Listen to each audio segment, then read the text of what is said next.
Okay, can anybody hear me? One person could put a text in, please, because I'm trying to still. Oh, very good. All right. I was trying to make this a little bit more professional like, and that didn't happen. So, and I started streaming and realized that I wasn't streaming, and so I had to start this all over again. Okay, as I wait for things to. Here I am. Yeah, I still trying to work things out with this. And what I'm going to do is we are going to talk about the lawsuit. And as some of you may know, Randy Erickson has decided to inform Chad Cater that he is being sued. And there goes my introduction.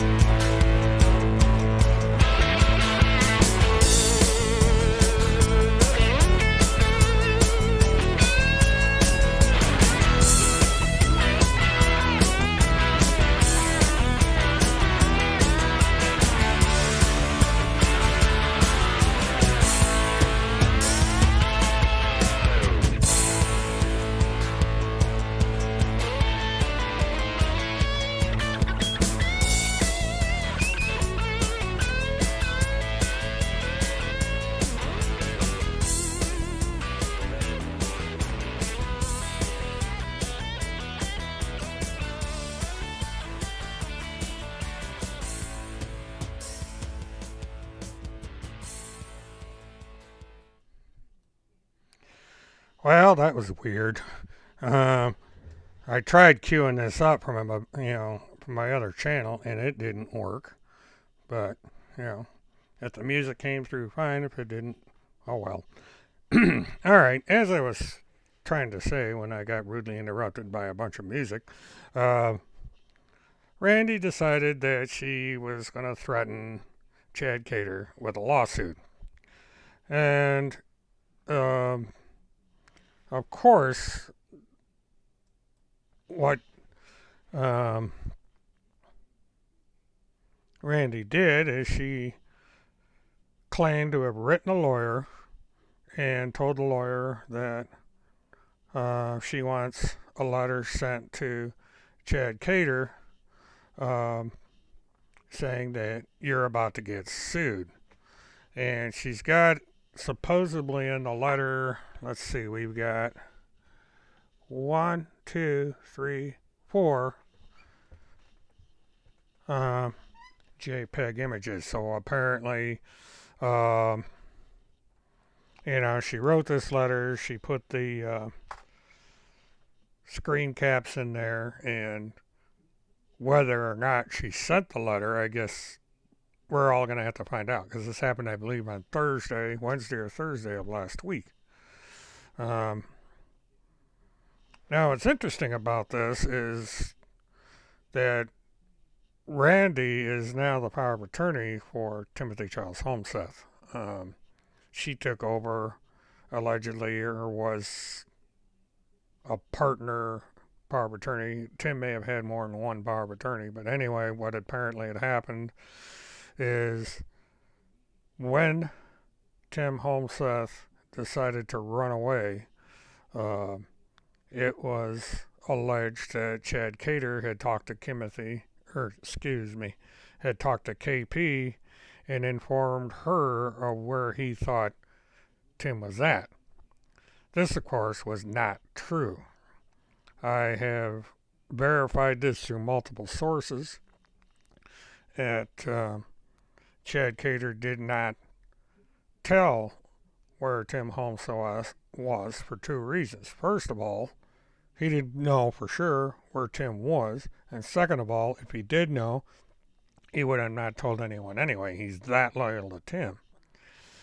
And so, for whatever reason, it took Tim quite a while to do a video where he said that Chad Cater had betrayed him, that he had removed his power of attorney, and that now Randy Erickson was the new power of attorney for his affairs, as far as I know. Um, So for one thing, I don't know what took Tim Homestead so long to make the video, if it was true, and why, after all this time, did Tim Homestead still insist that Chad Cater is responsible for letting everybody know their location. Now, I did a video on this, and I pointed out that if the Polk County law enforcement had known where Tim Homestead was while he was still in the state of Minnesota, he'd be in jail right now instead of sitting in a nice, comfortable living room. So that story fell apart real quick. Tim Homestead was not betrayed by Chad Cater. He may have been betrayed by other people, but not Chad Cater. I think that Randy is probably playing a little drama here. So, But one thing it did do is it triggered a little bit of a conversation. Chad Cater pointed out his opinion of the letter. First off, it is not a letter you ask someone for. It is a complaint and summons. Second, bring it. And he also found the name of the attorney online, and he said that he would have been calling the attorney. And he also pointed out to Tim Homestead that he doesn't understand why Randy would be using a bar attorney since they're not supposed to be any good. And let me look at the chat here real quick while I'm waiting for the... I'm not sure how quickly these slides are getting up because I'm getting a lag here on my monitor. Oh my goodness, you guys are going to town here. Yeah, Deuce, he may have Kirk as his power of attorney. Now, you can have more than one, but, they all lie. But there's people that want everybody to quit arguing, but that isn't going to happen. These people are not capable of stopping arguing. They want the drama. So that was... Well, all right, where I'm getting duplications on the slides now. But, let's see, let me get on. This is pretty good for a stream where I was kind of on the fly. I wasn't sure if I was going to go with a live stream or if I was going to do a pre-recorded, and I decided to go ahead and do a live stream because I want to try and get the system worked out so that I'm able to do a lot more things on the internet with this ability.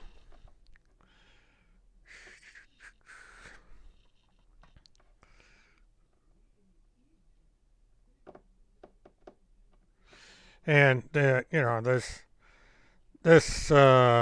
individual commented that Randy as part of E-Clause, she advertises them and everything, and she doesn't understand, or they don't understand why Randy doesn't use Kirk Pendergrass as the attorney in this lawsuit, since Pendergrass is supposed to be a big know-it-all when it comes to these court cases. Of course, there's been all kinds of excuses and so forth. Now, I want to see...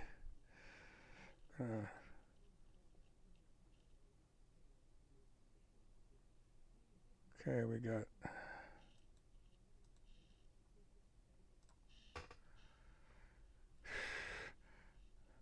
Alright, now what I'm going to do is I'm going to put this over here. I'm going to try a little experiment, so if you guys will bear with me here.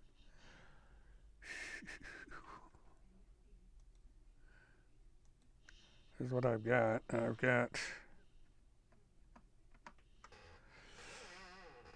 got the Facebook account up. I got Timmy's Facebook account up. I want to see if there's been any more comments. Okay, we had one made a day ago, and it reads, I can't display it because I don't want to be screwing around with this too much, but it says, I thought you, Randy, and E-Clause said lawyers ESQ were foreign agents or bank administrators or some stupid shit like that. Hope you guys don't mind the swearing.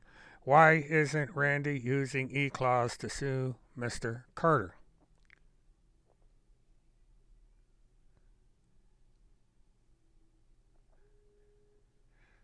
And of course, somebody comes back with a logical because E-Clause aren't lawyers.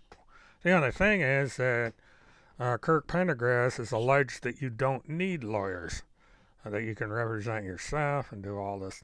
Randy is supposed to be a know-it-all on the law. She could do this pro se, just like Tim's done.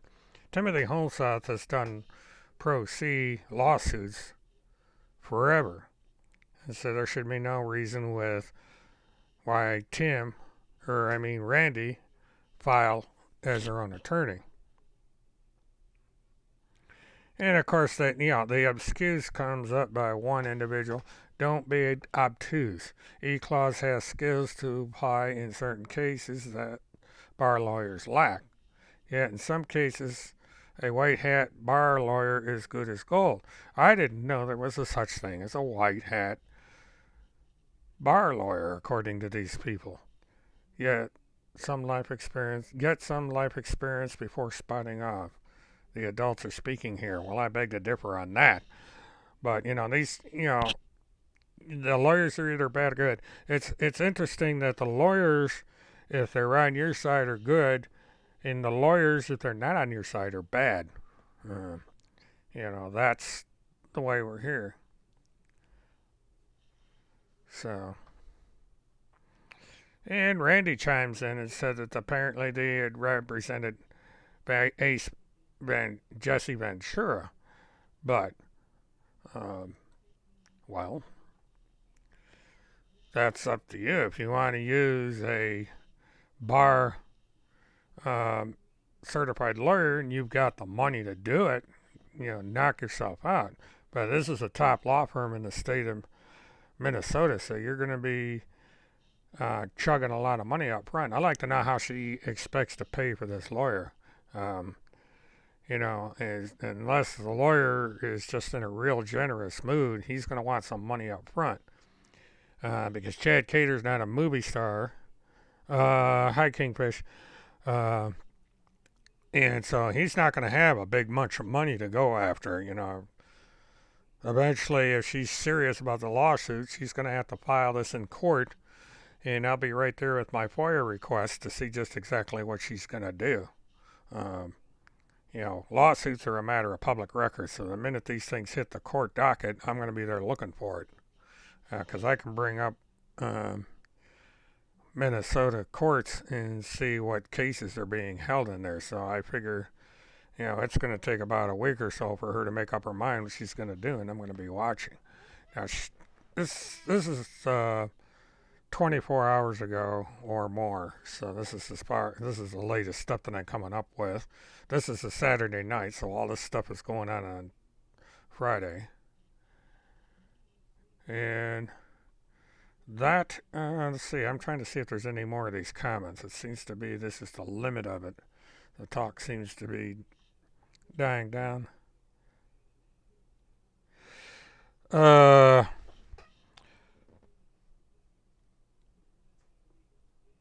Well, there's a problem with that fake reality. Biz can only practice in the state of Virginia. He cannot practice outside the state of Virginia. The only reason he got tied up with that Republican House member out in California was because they're suing Twitter. And they're using Twitter as a straw man to bring in the fake cow because apparently the guy can't take criticism from an online cow. So he's going that route. But it doesn't seem to be very much going on with this particular subject. December 12th, December 13th. We got 12 more comments. Let's see what the 12 more comments are. Okay, there's a picture of the law firm.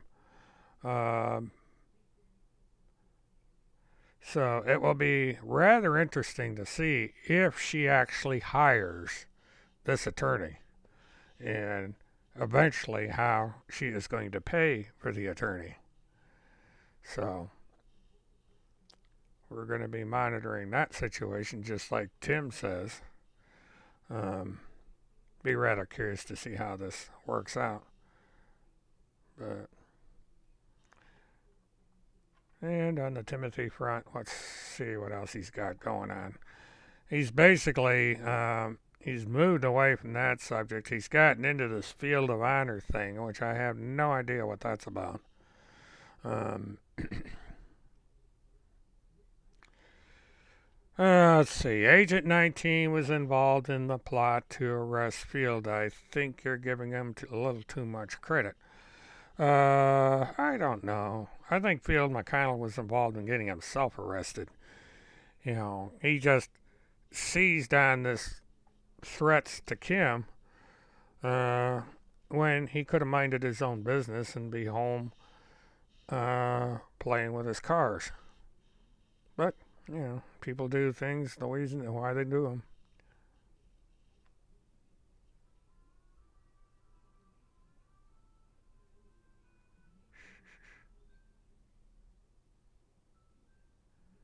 Yeah, I don't know what the hell that story's about. So, well, while we're in here, I'm going to go over and see what Preacher Dan's up to. Well, he's got a picture of a lake and he's getting into religion. And let's see, he's got a lady doing a violin. Okay, who's Elsie? Now, E. Claus. That's the name of the legal whatever it is. Shabbat. 124.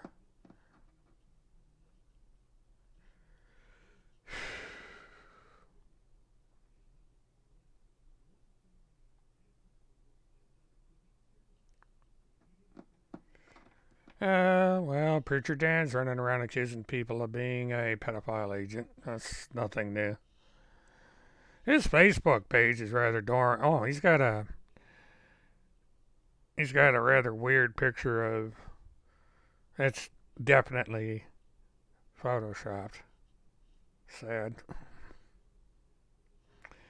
Yeah, Preacher Dan is downright weird. Uh,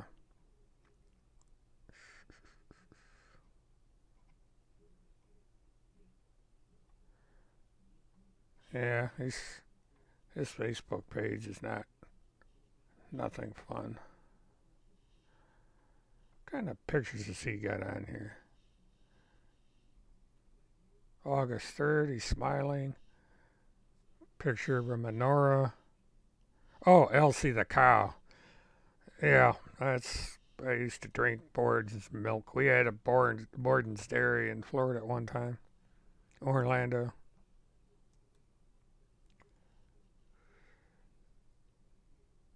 Lamb has come and his bride. That must be the wedding. Gets into Shift. Shift is a evil, sadistic pedophile. What a sick guy.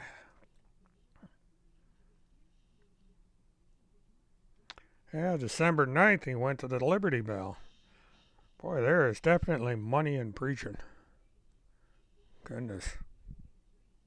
And he's got a Q shirt on. Guy's a trip. Juno. He must be at the airport. He needs to learn how to adjust his exposure. Another menorah. Infowars. Oh boy. Got a picture of Infowars. Guy's got the same kind of mic I do.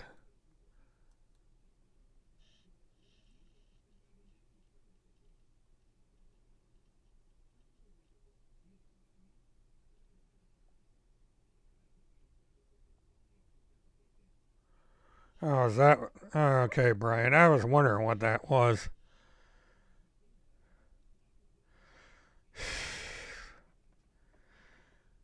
I think he's going to run out of women. Oh, look at all the women he's got around him. Let's see what it. Oh, this is this Q conference, Virginia Q conference on November 14th, and he's got all these women, couple guys. Good grief! And this is October 28th, Tulsa. This guy travels more than I do. Q. Huh. And now he's got a Barabbas bet over an ankle bracelet.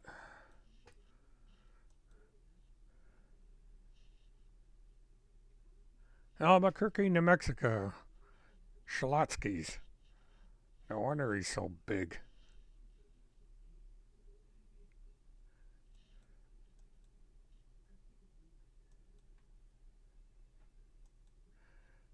Richie Rich.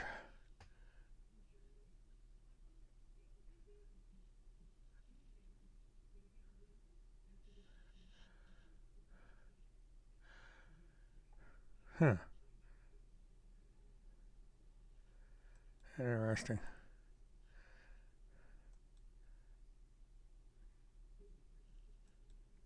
Well, he's weird.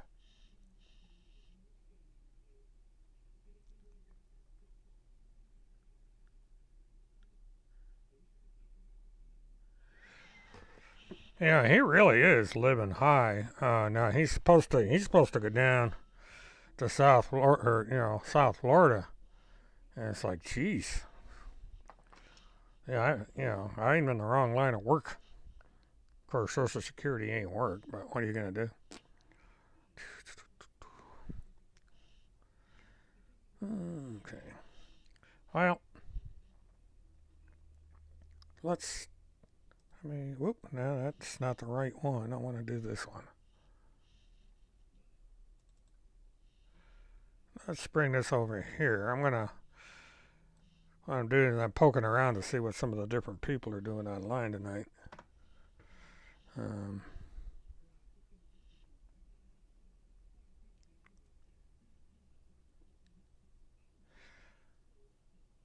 no, Field McConnell is not going out of jail on December 18th, which we'll know. This is December 14th, so we'll know in 4 days. But there's no way that I can see that Phil McConnell's getting out of jail. Right now, he's in lockdown. And he's in lockdown until the day after Christmas, so that would be pretty funny if they took him straight out of lockdown and put him out on the street. And it's just simply not going to happen. You know, but it's like Kim was supposed to have lost a law license by now, and that didn't happen. She's chugging away, practicing law, so that went nowhere. Yeah, they keep making these predictions, and then when they predictions blow up in their face, they either make an excuse or they just don't talk about it anymore. And I haven't heard what the excuse was for Kim not being kicked out of the bar association by now and arrested and everything else. I keep saying all these people are going to get arrested and nobody's getting arrested. Why am? Okay, I must have brought up.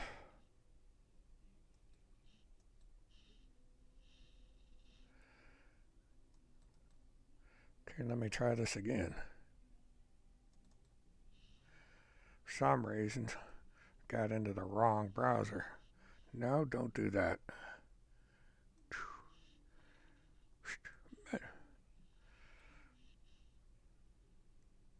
Pesky little bugger. Yeah, I just trying to queue up some of these web pages on my monitor here, and it's giving me fits.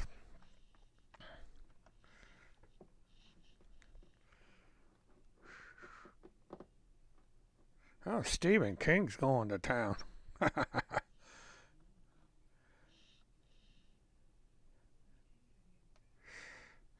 Okay, going down through, going down through, going down through, going down through.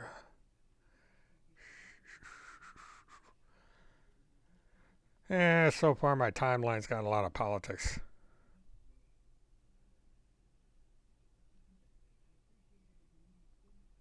And this session I'm not going to discuss politics. So.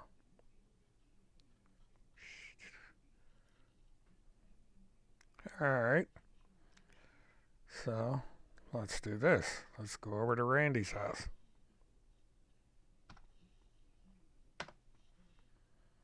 Oh, I did that wrong.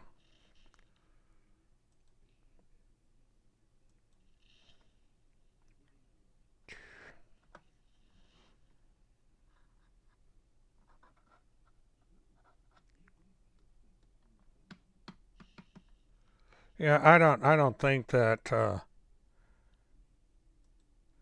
think that Preacher Dan's legally married or. All right, we got Q proof, new title.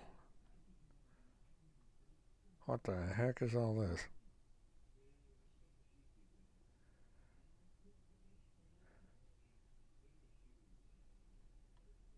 Okay, nothing there. She's doing a bunch of theory stuff again.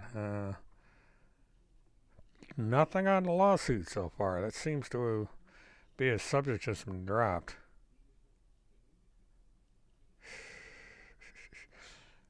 Oh, Office of the Inspector General. Yeah, you're going to be hearing from the Department of Justice, Randy, sooner than you think. Going to be hearing from quite a few people pretty soon. The hell's this? Oh, that's more of that Q stuff. Man eaten by an alligator actually died of meth overdose. Well, apparently, for someone that is in Florida right now, Randy doesn't know much about alligators. They will eat people that happen to be there. They just, if the guy overdosed on meth and the alligator ate him, he was probably fresh meat. He's still warm.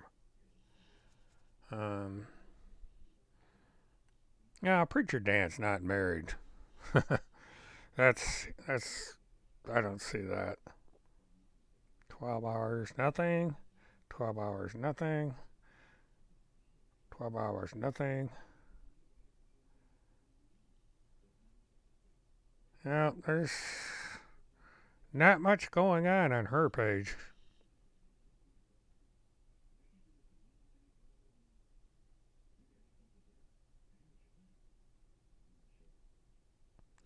You're correct on that, Mary. Uh, because Field went into lockdown, the 90-day period came to a halt because they can't do any proceedings with him in solitary confinement.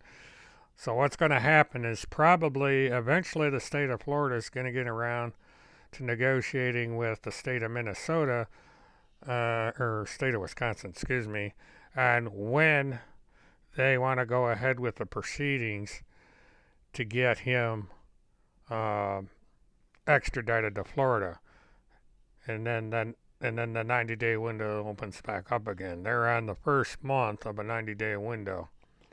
Um, these people are boring. Nothing going on there. Okay, let's go up here.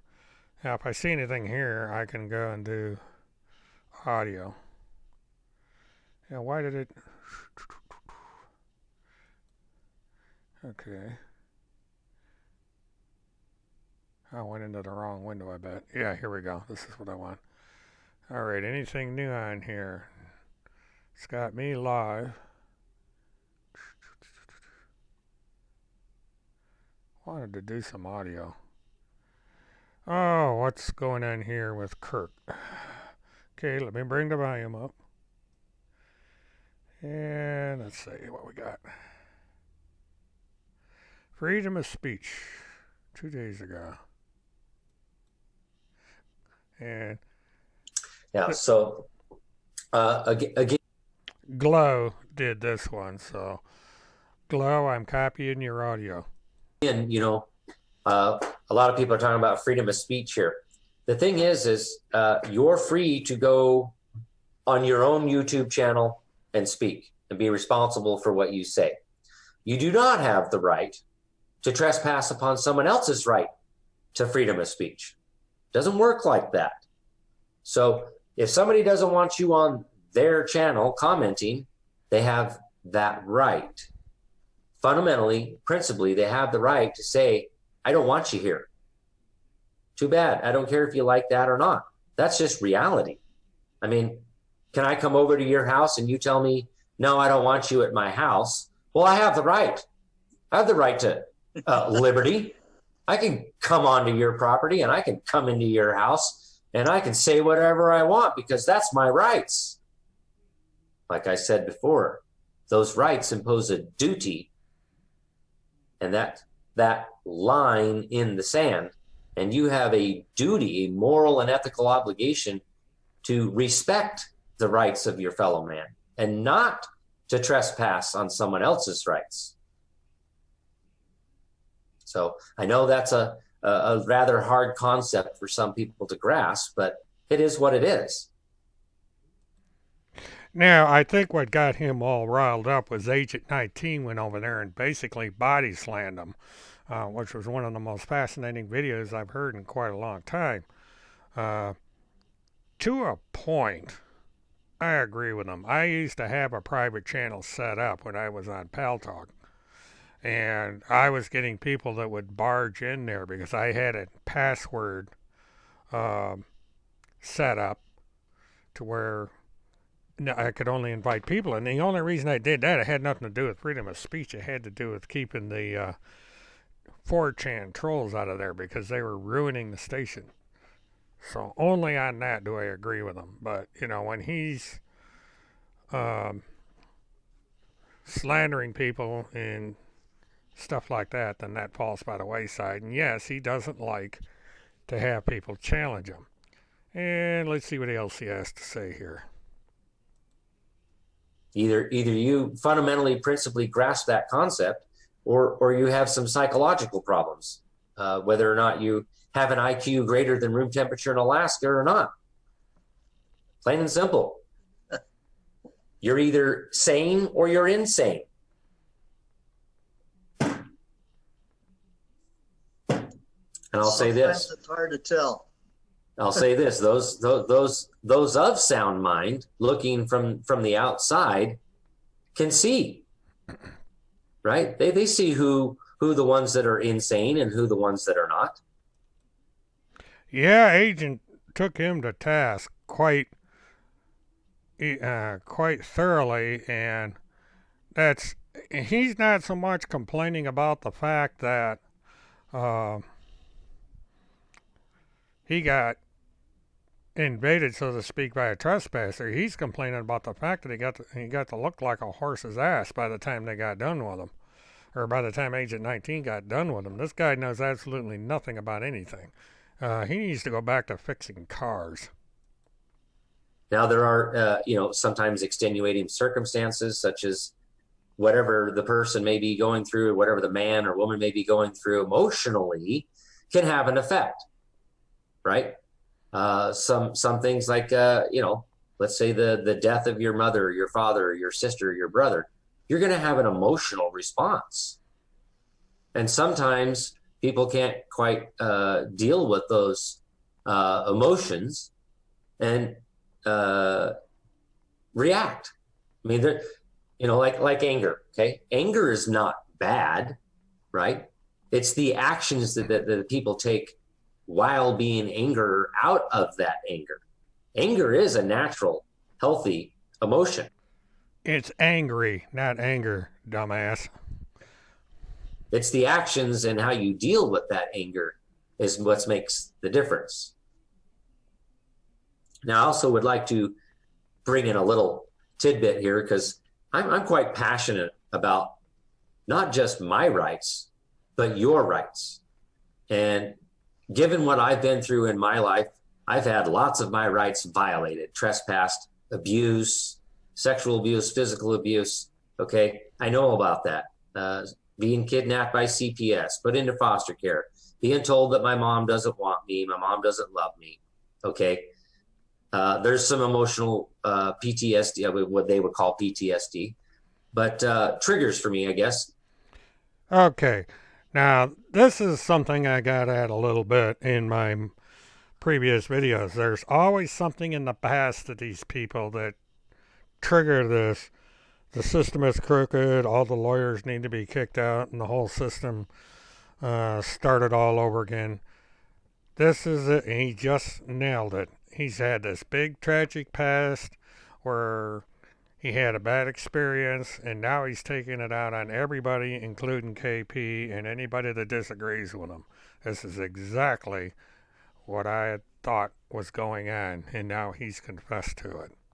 But I don't necessarily tolerate that crap no more because I'm an adult now. And I realized as a kid, I had no real control over that. But as an adult and a man, I most definitely have control of myself, and I get to demand that you not treat me that way, or you're out of my life. I will remove you from my life.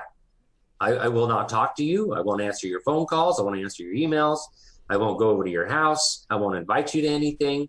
That's how that works. And if you disrespect me, I have the right to be a belligerent man. Well, see, there's always more than one side to a story. Now, Pendergrass tells his side. What's the side of the people that put him into foster care? Was there something going on where the parents weren't taking care of him? Was he somebody that was uncontrollable and the parents gave him up? You know, there's never the full story on one side. You always want to know on all sides what the truth is. And so right now, all we have is Pendergrass's story. We don't have the story of the people that caused him to be in the situation he was in. Uh, my reading from all of this, and it's my opinion, he was a juvenile delinquent. And make no mistake, I can be a very belligerent man. I will let you know if you've disrespected me. I do not have a problem communicating that. Plain and simple. Yes, sir. Some people have a hard time with that, but I really don't care. Boy, Dr. Good Vibes there, he's got a lot to say about the whole thing, man. You can't get an edge in, word in edgewise. Oh, the old doctor, he's just going on and on and on. I care enough that depending on who it is and how much respect that they have given me and the amount of disrespect, treat others you want to be treated. If you disrespect me, don't you think I have the right to disrespect you back because that's how you treated me? Other than how Jesus says we're supposed to turn the cheek, right? Turn the other cheek and afford your fellow man to apologize, right? The opportunity, which goes right into due process of law. Notice an opportunity to be heard. And that's supposed to be done in the private. You should take your fellow man to the side and say, hey, man, that wasn't cool. That hurt my feelings, or, and then afford your fellow man to go, you know what? Crap, I'm sorry. You're right. I did not, intend to actually do that. It was an emotional reaction, and I'm sorry.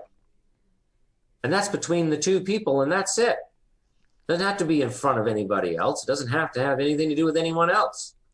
So that's just the way it should be, and that's that Christian love, forbearance that we're supposed to have, and charity, right?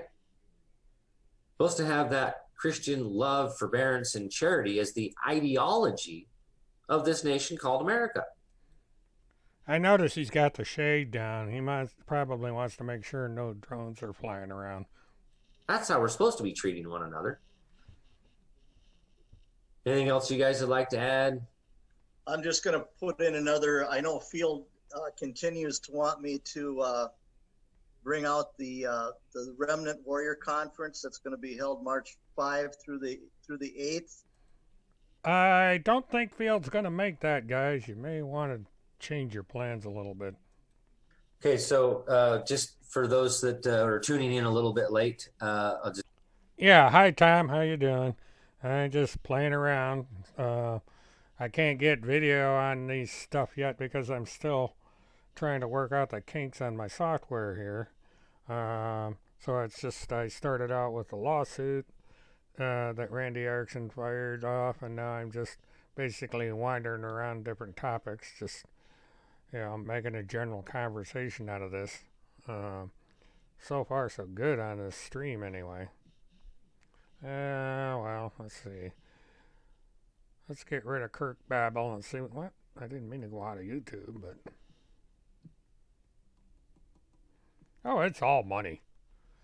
He's it's kind of weird how they got their setup. I don't know if Dr. Feelgood's in the house with him or somewhere else because when they go back and forth between the two of them, uh, Kurt Pendergrass is clearly in Field's house, and I don't know where Dr. Feelgood is. Uh, let's see what else is going on. Field McConnell, negative core. Well, that was a week ago. That's probably on the mortgage. Let me go down. Okay, his latest. Wow, Agent 19 did. Oh, this is the drone. Um, I haven't seen it. An hour and 28 minutes long flying a drone. Not sure what that's about. I'm going to have to watch that. That's almost an hour and a half long. That's an hour and a half long. So I'm going to hold off on that one for now. Let me just. All right, I got to take care of something. I'll be right back.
There is a place in all of us reserved for the uncluttered simplicity of good thought.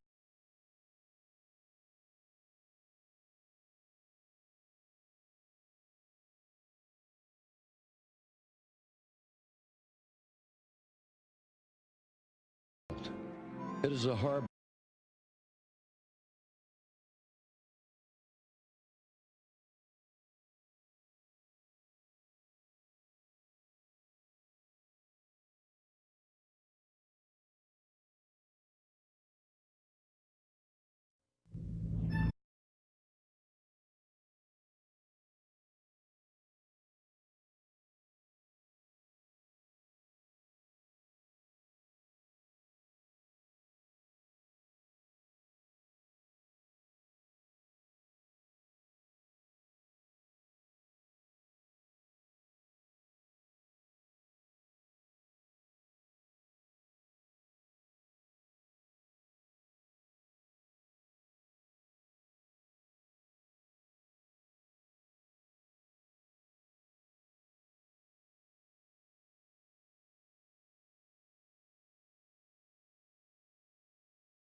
KT. Yeah, turn my mic off. This, I'm using a headset with the microphone on it, and it's just, uh, well, somebody from the task force left a comment. Just kind of like a hit and run thing. It's hard to say who's who. Let's go. He's not even supposed to be on YouTube, so let's see. Just for the hell of it. Let's go to YouTube. TASKFORCE.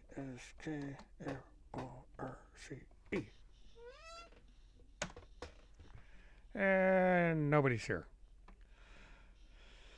Alright, so we don't know who Task Force it really is. It could be anybody because all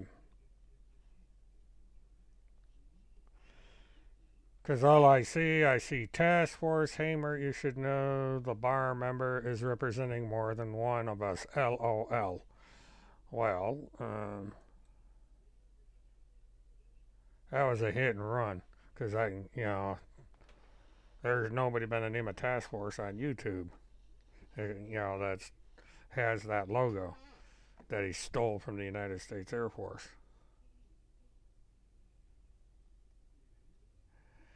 I'm just curious as to why he didn't take the offer of clemency from Donald Trump. I thought those two were good buddies. And, here he's got a offer for clemency. All he has to do is go to the court, go to the Polk County Sheriff's Office and sign some paperwork that the president left there. I mean, the guy, according to Kurt Pendergrass, all charges have been dropped. Excuse me, there's no longer a, a warrant out for his arrest. So he can go up there, get Trump's offer of clemency, and he doesn't have to worry about it anymore. But if he doesn't show up at the county jail tomorrow, then that means that he's been lying all this time about Donald Trump because, Donald Trump is offering him clemency. He did it through the governor of the state, and all he has to do is go up there and sign the paperwork. But I guess he really doesn't believe in what he says, so what are you going to do? Oh, okay. Well, he's not blocked here, unlike he has me blocked on his Facebook page. But if he wants to come in here and shoot off his mouth, he's more than welcome to do it. I won't leave him out. I'm not scared of Tim. And I'm not scared of anything he has to say. He can say what he wants. So, Timmy, if you're out there in Neverland, come on in here. Let everybody know about what the next thing Donald Trump is going to be doing. When are you going to the White House to get your award and that sort of thing? And when am I going to get arrested? I'm a spokesman for a pedophile group, according to Mr. Holmseth. I'm out there trying to defend the pedophiles from people like Tim, and here I am sitting in my living room. So that's kind of interesting. Oh, he still is. That's been verified. See, Timmy doesn't understand how the internet works. It was pretty easy to find out who who Amy Dawson was. And, I challenged him before, and that's the reason why I got blocked from Facebook, because he doesn't like being challenged. And when Timmy doesn't like being challenged, he comes out with all these fake articles. So I suspect that sometime in the next few hours, if not by tomorrow, Timothy's going to publish another article, and he's going to come up with something else to prove I'm a pedophile or whatever the hell you want to charge me with next, because that's all he knows how to do. He runs around accusing people of stuff and comes up with absolutely positively no proof. Let's see, just for the hell of it. But, I got friends in high places too, May not be the President of the United States, but there's someone that can do me favors.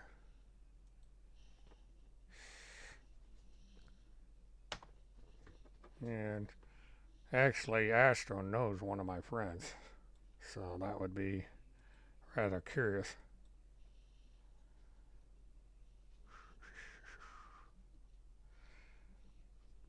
Yep, okay. Bullet points.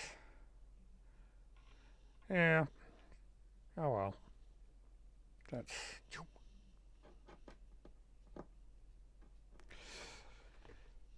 The award, he actually did win an award, but not by himself. There was a group of people that did a series on biofuels or something like that in a very small regional newspaper, and everybody got it. Just was not Tim only, it was a whole bunch of people. And it's kind of like being the Employee of the Day award or something like that. It doesn't amount to a hill of beans. I mean, I've got an award from the American Trucking Association for 2 million miles of accident-free driving, and all I get is a little. They sent me a little round patch from the American Trucking Association, and that was it.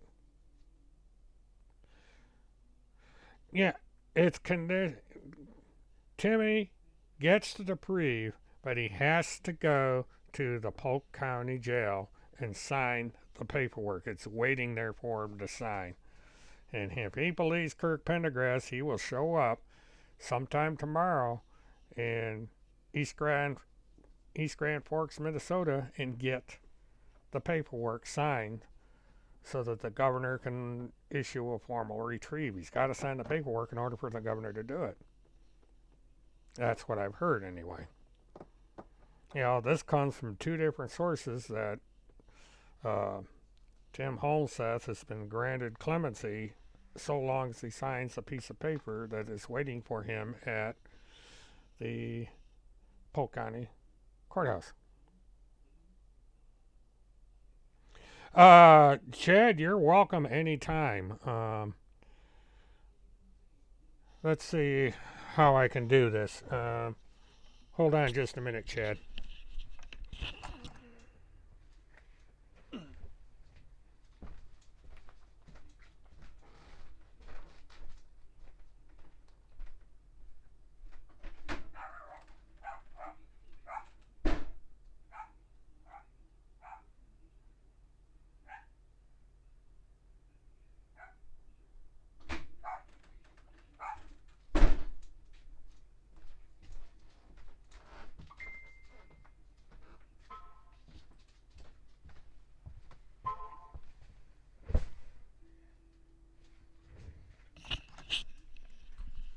All right, I'm back. I had to go get my phone. Uh, this is going to be an experiment, folks, because this is totally unexpected. And I have not set myself up. I've got your message up here, Chad. Okay, Chad, if you're ready, I'm going to give you a call, okay? And you can answer me on as messenger if you want. Apparently you tried to call me. I'm going to do a call back.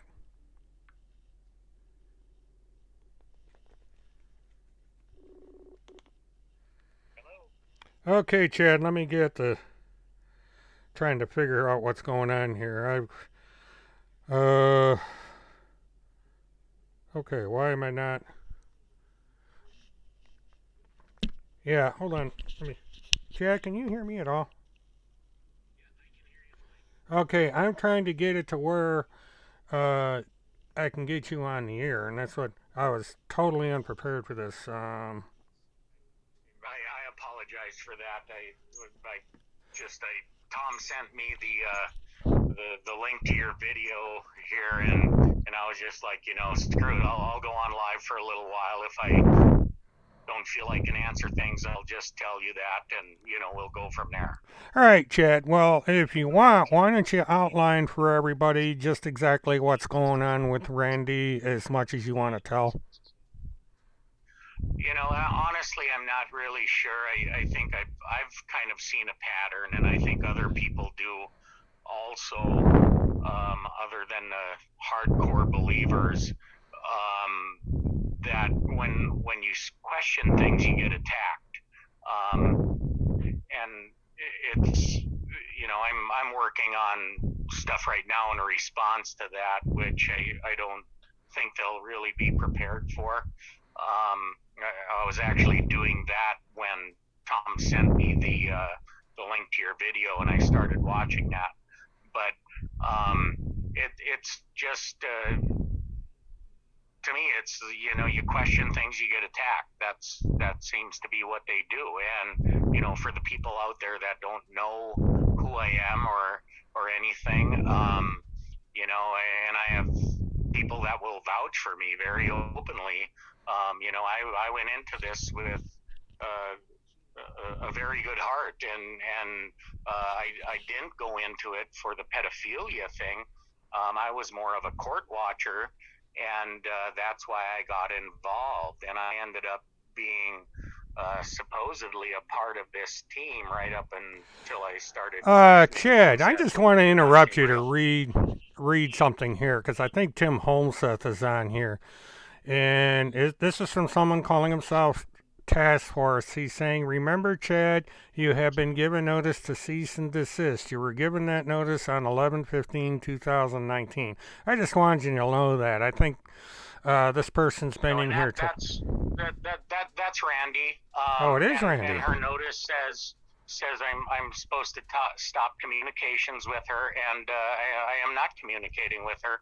She responded here, and when she does that, I can respond back. That's if she wants to argue that's perfectly fine. I have not messaged her, and she can't show I have messaged her. Okay, yeah, I just saw that. Another attack. Okay, well that cleared that up. Everybody thought it was Tim Holmseth coming in, but he's not going to have the balls to come in. I will gladly if Tim, Randy, or Kirk's listening, or any, I'll gladly let them on, and I'll gladly discuss this live with you right now and them. I'm guessing they won't want to do it. Well, they won't, more than likely, but it's just there's a process you go through on these orders, and I find it rather strange that she's giving out cease and desist orders when KP did the exact same thing. She told Timothy Holmseth to stop what he's doing, and he didn't stop. Field McConnell was given the same kind of notice to stop, and he didn't stop. And now Randy expects people to follow her command. It's rather hypocritical of these people. But I did. I did. I understand the cease and desist, and I did stop. I have not messaged her or communicated with her. I've responded to things on Facebook and all that. But as you just witnessed, she's the one, well, at least somebody, I don't know what name she's coming under, but she is the one that made this response. I'm talking to you and your audience. I do not know if she is in there. If she contacts me, I can respond to her. Well, it's somebody. All there is up there is Task Force. There's no identification, so it could be anybody pretending to be Randy. Could be Randy yourself. My listeners thought perhaps it was Tim Holmseth. So it's it may be. I don't know that it's Randy. I can't say that. Yeah, so well, nobody it can unless she comes up with some specific proof, like going on her Facebook page and saying something. I wouldn't know who the heck it was. That's and like I said, I'm very willing to discuss whatever they want to live right here, right now. Well, what I wanted to ask you about, Chad, since you were nice enough to call in, could you give a little bit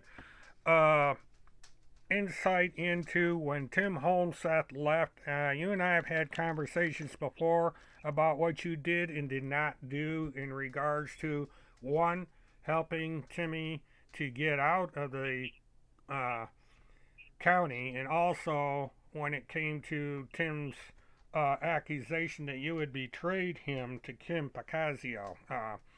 I would rather have you say it personally than through my videos, because I know you corrected me a little bit recently on some of the things that I said on that video.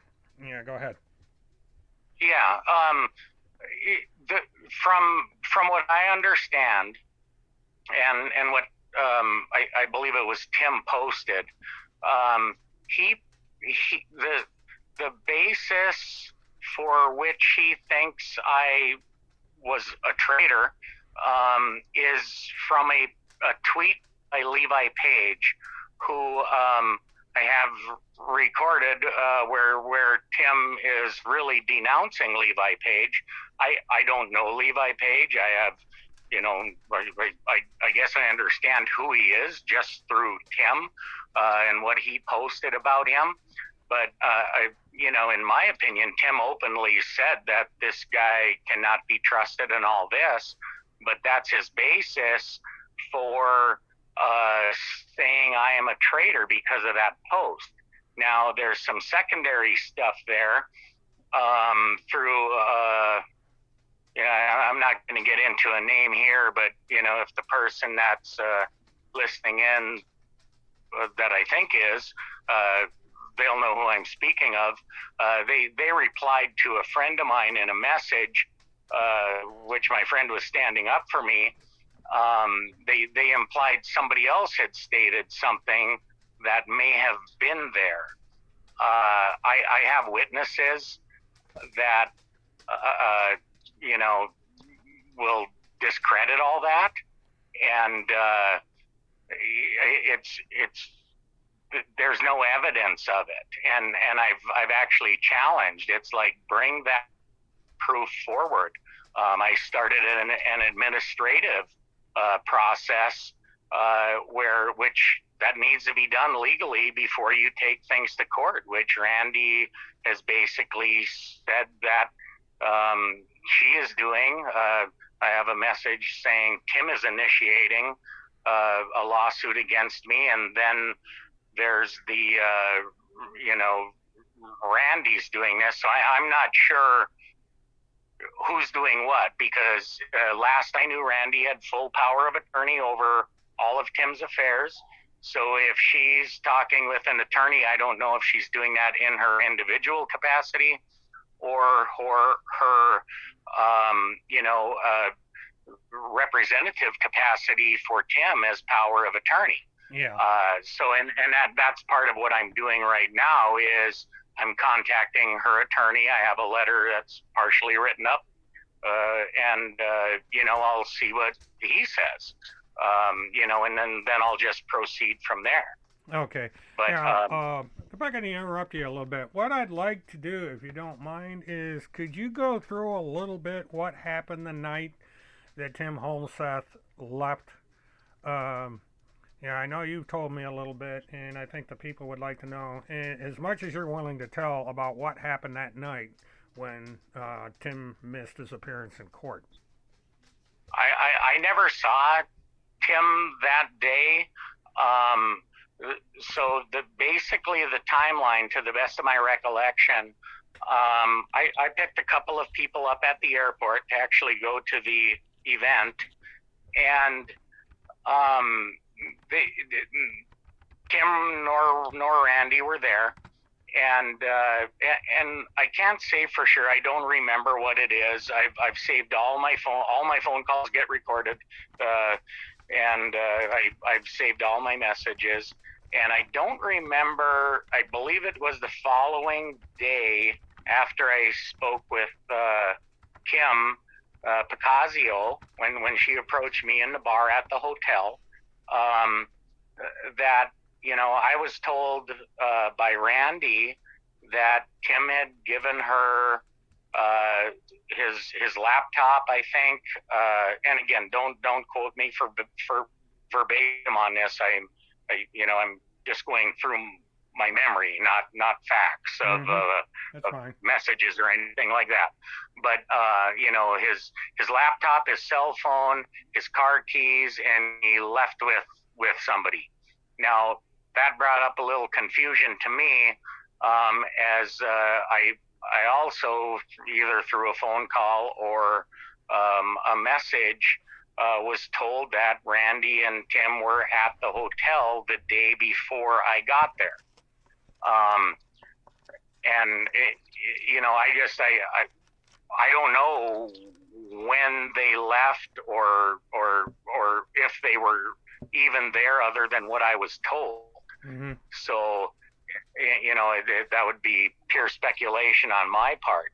As far as the night of when I'm, being claimed to be a traitor, I mostly got upset with how Kirk was treating Tim's family, and I have multiple witnesses that will state very, very openly that I did not know where Tim was. I was never told where he was.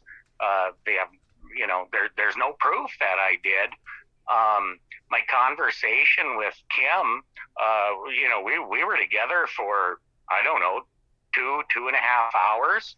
A lot of that was discussion about actually some cases, things I was working on. She wanted me to get a message to Tim. I clearly stated to her I did not know where he was, and that was it. When I think Kirk claimed in one of his threads or comments on Facebook that I had went outside and looked at these documents and all this stuff, and that brings up a question of I don't deny that at all. We did, but we ended up going outside because they wanted to smoke, or at least Kim did.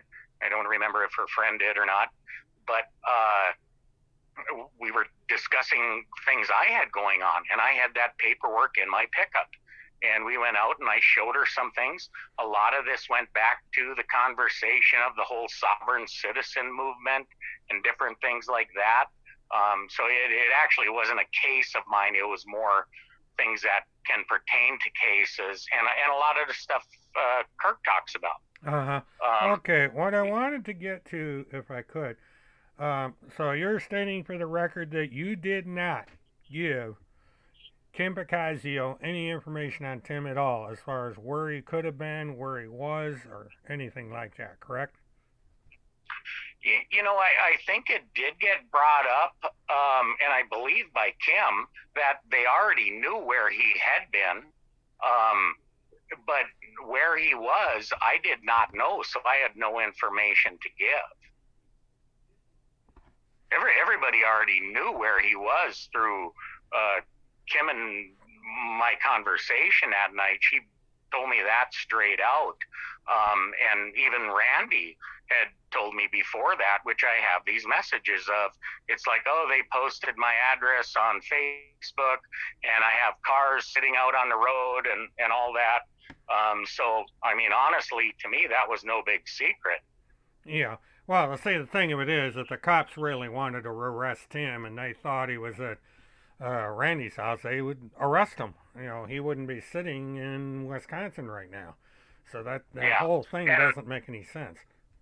And I think this has been brought up, but if you look at the October 24th video where Tim calls me a traitor, he states right in there he was at Randy's place, Mm-hmm. and that this was all part of the plan to not go to court. Randy's not stupid. She knows what happens when you don't show up in court. There's a warrant for your arrest. If she's housing him, she knows what she is doing. Yeah, she's also committing a felony, but that's something else she's going to need to worry about eventually. But yeah, that's I think the problem with him is he's getting seriously bad advice, and just like Phil McConnell, it's eventually going to catch up to him, because from what I understand, the Federal Trade Commission is now investigating everybody because they are impersonating being affiliated with the United States government, and that's a felony. And these people are going to eventually have to answer to the federal government the validity of all these organizations they're tied up with.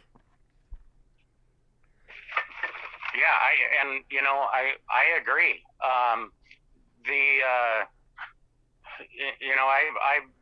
take any threat of a lawsuit very seriously, and To me, I don't feel I've done anything or said anything that is not true, and I'm willing to stand by that. And if somebody can prove different, I'm all for apologizing. But I would like that proof first.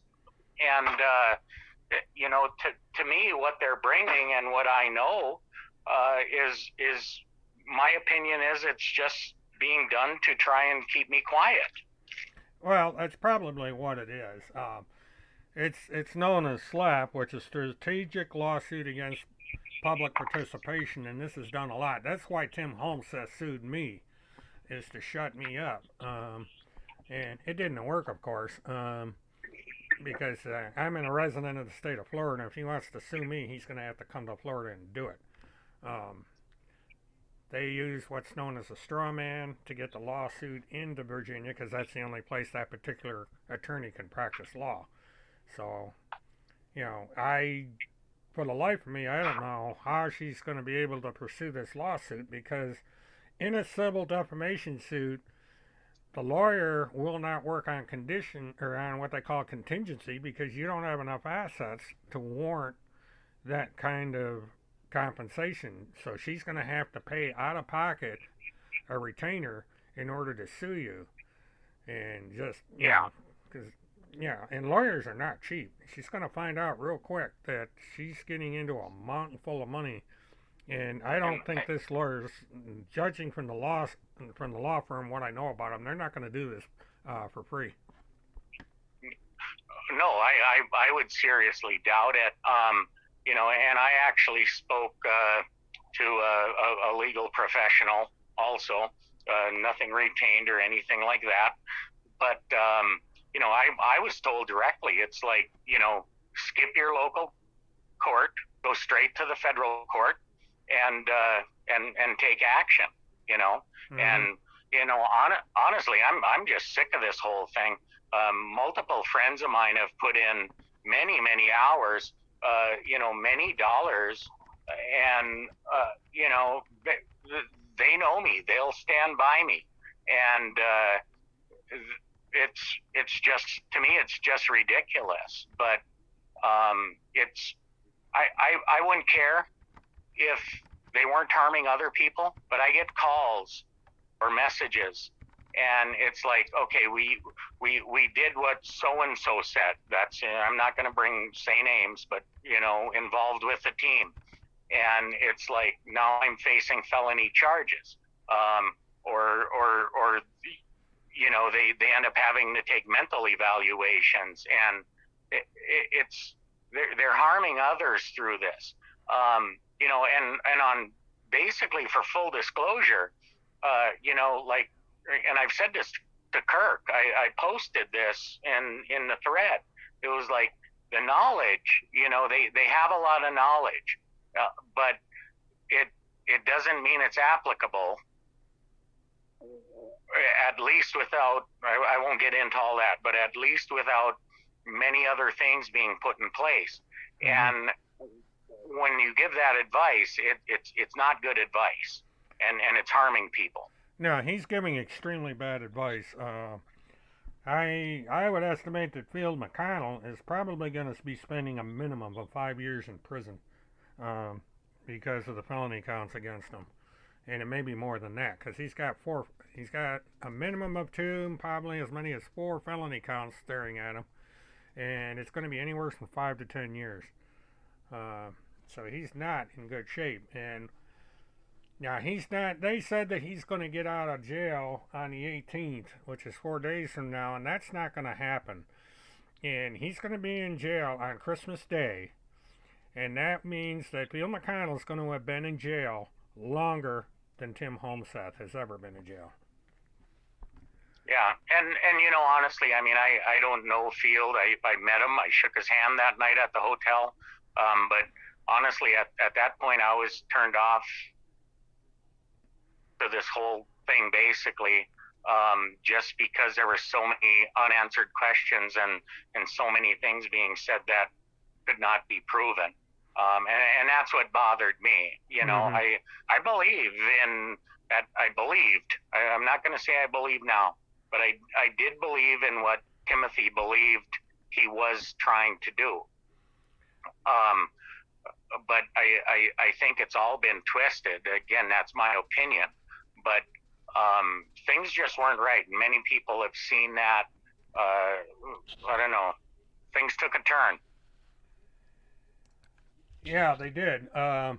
See, the problem is, I think, Tim would have been fine if he had stayed out of claiming that he was a member of any federal task force or any of that.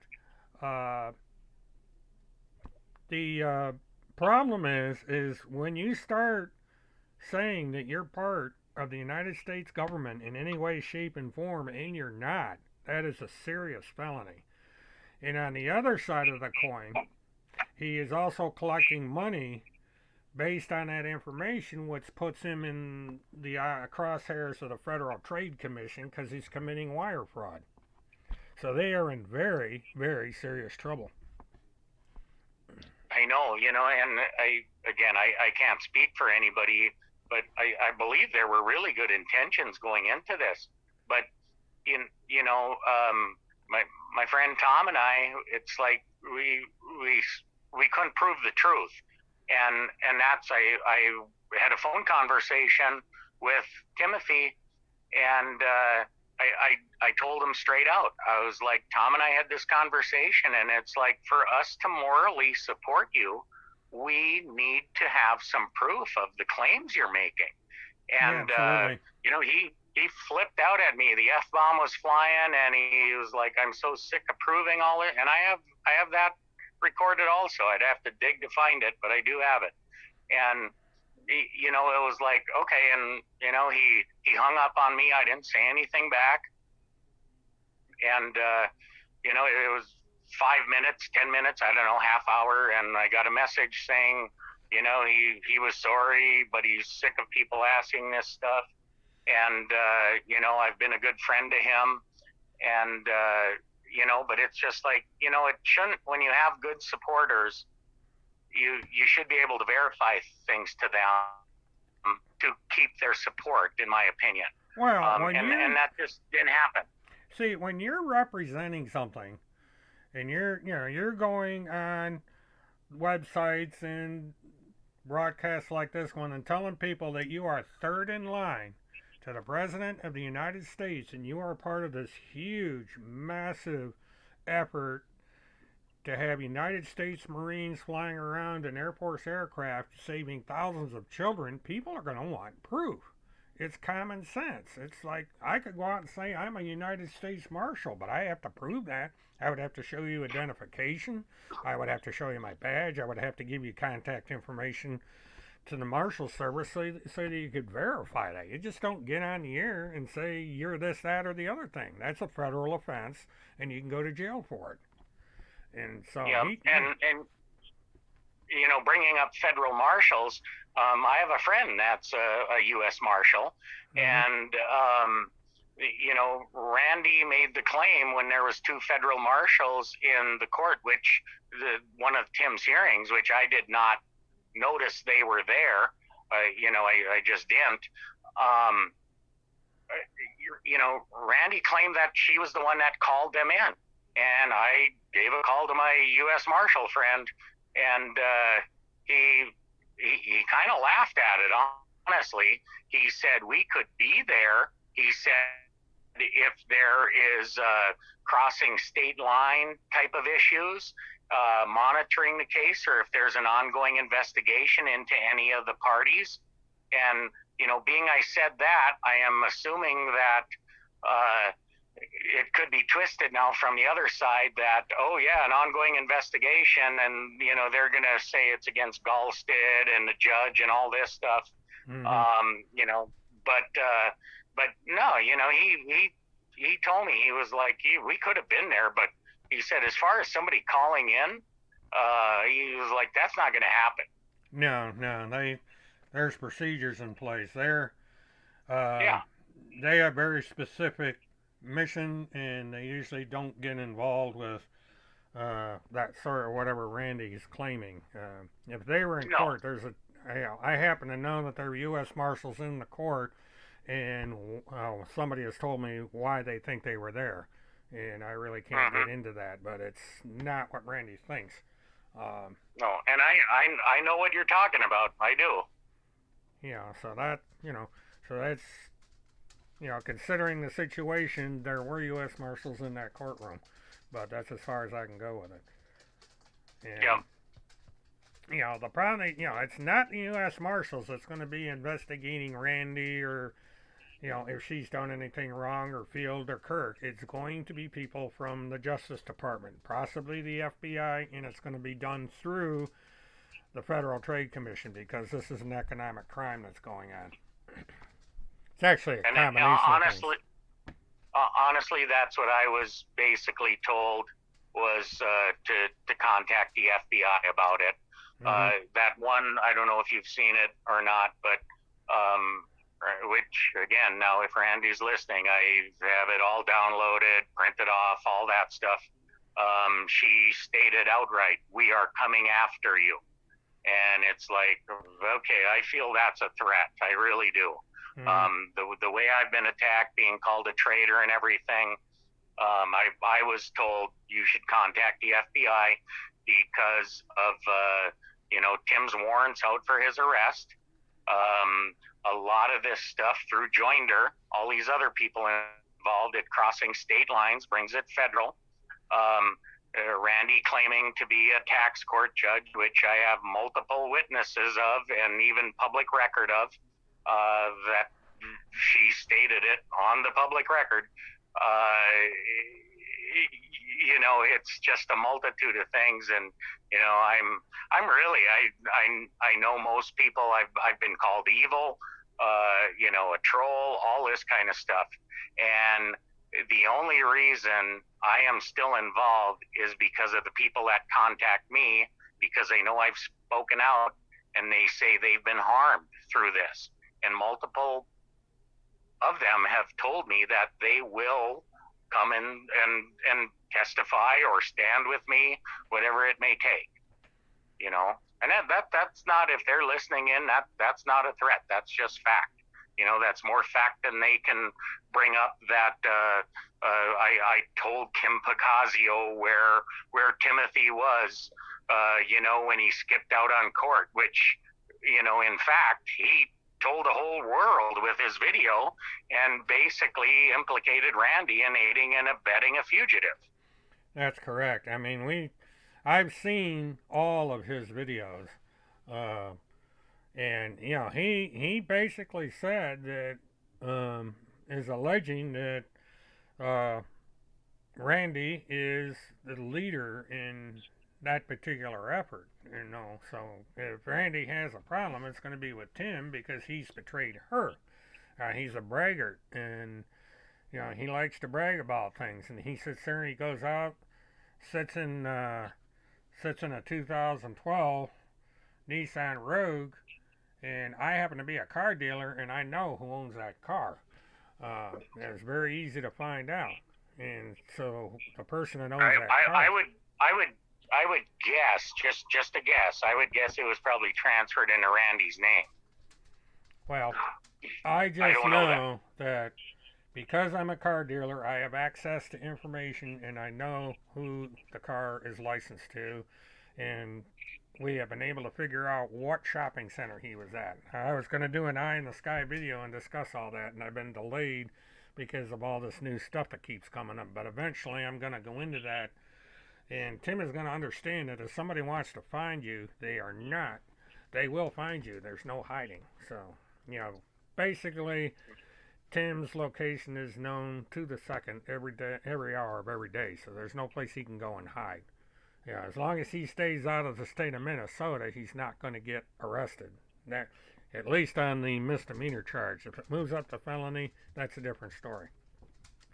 So. Yeah, and if there's other charges being brought in, there's things that are being said that are not true. And if you're doing that over the internet to defraud people, you're looking at a whole different level of charges. Well, this is where the Federal Trade Commission comes in, because everything is wire fraud if it's false statement. and that's Yeah. that's the problem they're in right now. Yeah. And I honestly, I have no animosity for these people if they would just do do what's right. If nobody else is getting hurt or paying money out under false pretenses for donations and all that, I would have no issue with it. Do what you want to do. I don't care. Um, but but like I said, when I get those calls or messages, that's what bothers me. I keep thinking, okay, I'm done with this crap, and then all of a sudden I get a message, and then I get upset about it. Well, yeah, I don't blame you. I've gone through a similar situation for 11 years with Tim. Ken Picazio's gone through it for the same amount of time. And every time, now Monty's having to put up with it and everybody else. Because the minute people cross him, you're a pedophile. And, Yep. it's a pattern. And, Yep. most of the time it's women, but now he's getting, if a man gets involved, there's a core reason why he goes after women. But that's something else I'll be getting into at a later date. But, that's, I'm sorry you're having to go through this, but, and especially the fact that you were such a good friend to him, you try to do the best thing for him, but he's got his head wrapped around these theories so much, and you've got all these enablers helping him. He's just a lost cause. I mean, he's going to have to be confined somehow in order to break this cycle. I am guessing that there's going to be a bunch of stuff posted tonight or tomorrow morning about our little conversation here. Oh, I expect that. Yeah, and it's a pattern. It's going to happen. It is. But what I'm getting at is when it's against them, it's evil. But when they do it to others, it's for the children. Yeah. But I haven't seen proof of one child being saved or one veteran being helped by their actions. That was the point. That was the point I was just going to make. Show me that. Okay.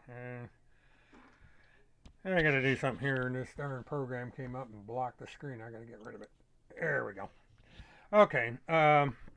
Yeah, that's all anybody has ever asked for is prove it. Give us some information from an outside source, United States Marines and all that. And what's interesting, Tim claims to be a spokesman for the President of the United States when the President has a professional press secretary that could give briefings, could release press releases and all this stuff, and yet he chooses this guy that's now an unemployed pizza delivery driver from a small town in Minnesota to be his spokesman. It just doesn't make any common sense, and people just are not using their common sense to understand that. Why would the President of the United States be involved with somebody like Tim Homestead? And that goes back to somebody else, and I'm not going to say his name. I respected the guy a lot, and I'm probably still trying to come to terms with it. That I don't have a lot of respect for him anymore. Back to what you said, that Tim is the third person in line. I believe he claims it's to be the second. There's one man in between him and Trump. Well, yeah, what I meant by third line, you got President Trump, the intermediary, and then Tim Homestead. So he would, okay. So technically he would be in second in line because Trump tells this guy, or whoever it is, there hasn't been a sex yet, and then that person's supposed to tell Tim what to say. And that's how this breaks down, which is ridiculous. And actually, I was on the phone with a guy who contacted me yesterday. I'm not going to say his name either, but in reference to this person we're talking about, who was initially brought up to me by this intermediary between Trump and Tim, or the so-called one, and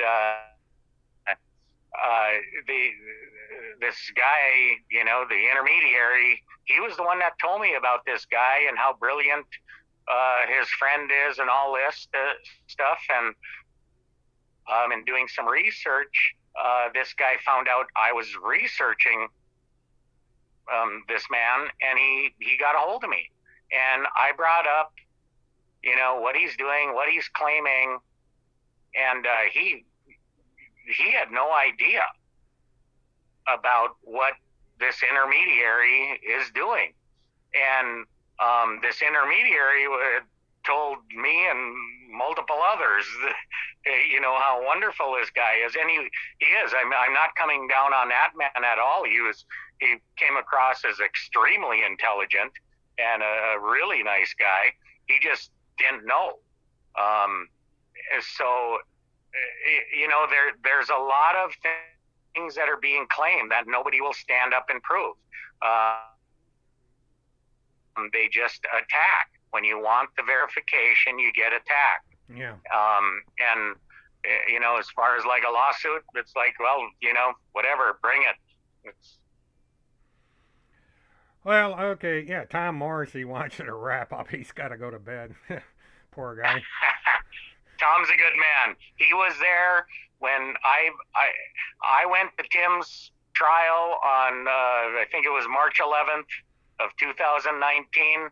I decided I was going to go as a court watcher. I didn't know about all of this stuff with Tim and everything, but I called up my friend Tom and one other friend, and I was like, hey, I'm going to go to court for this. You want to come with me?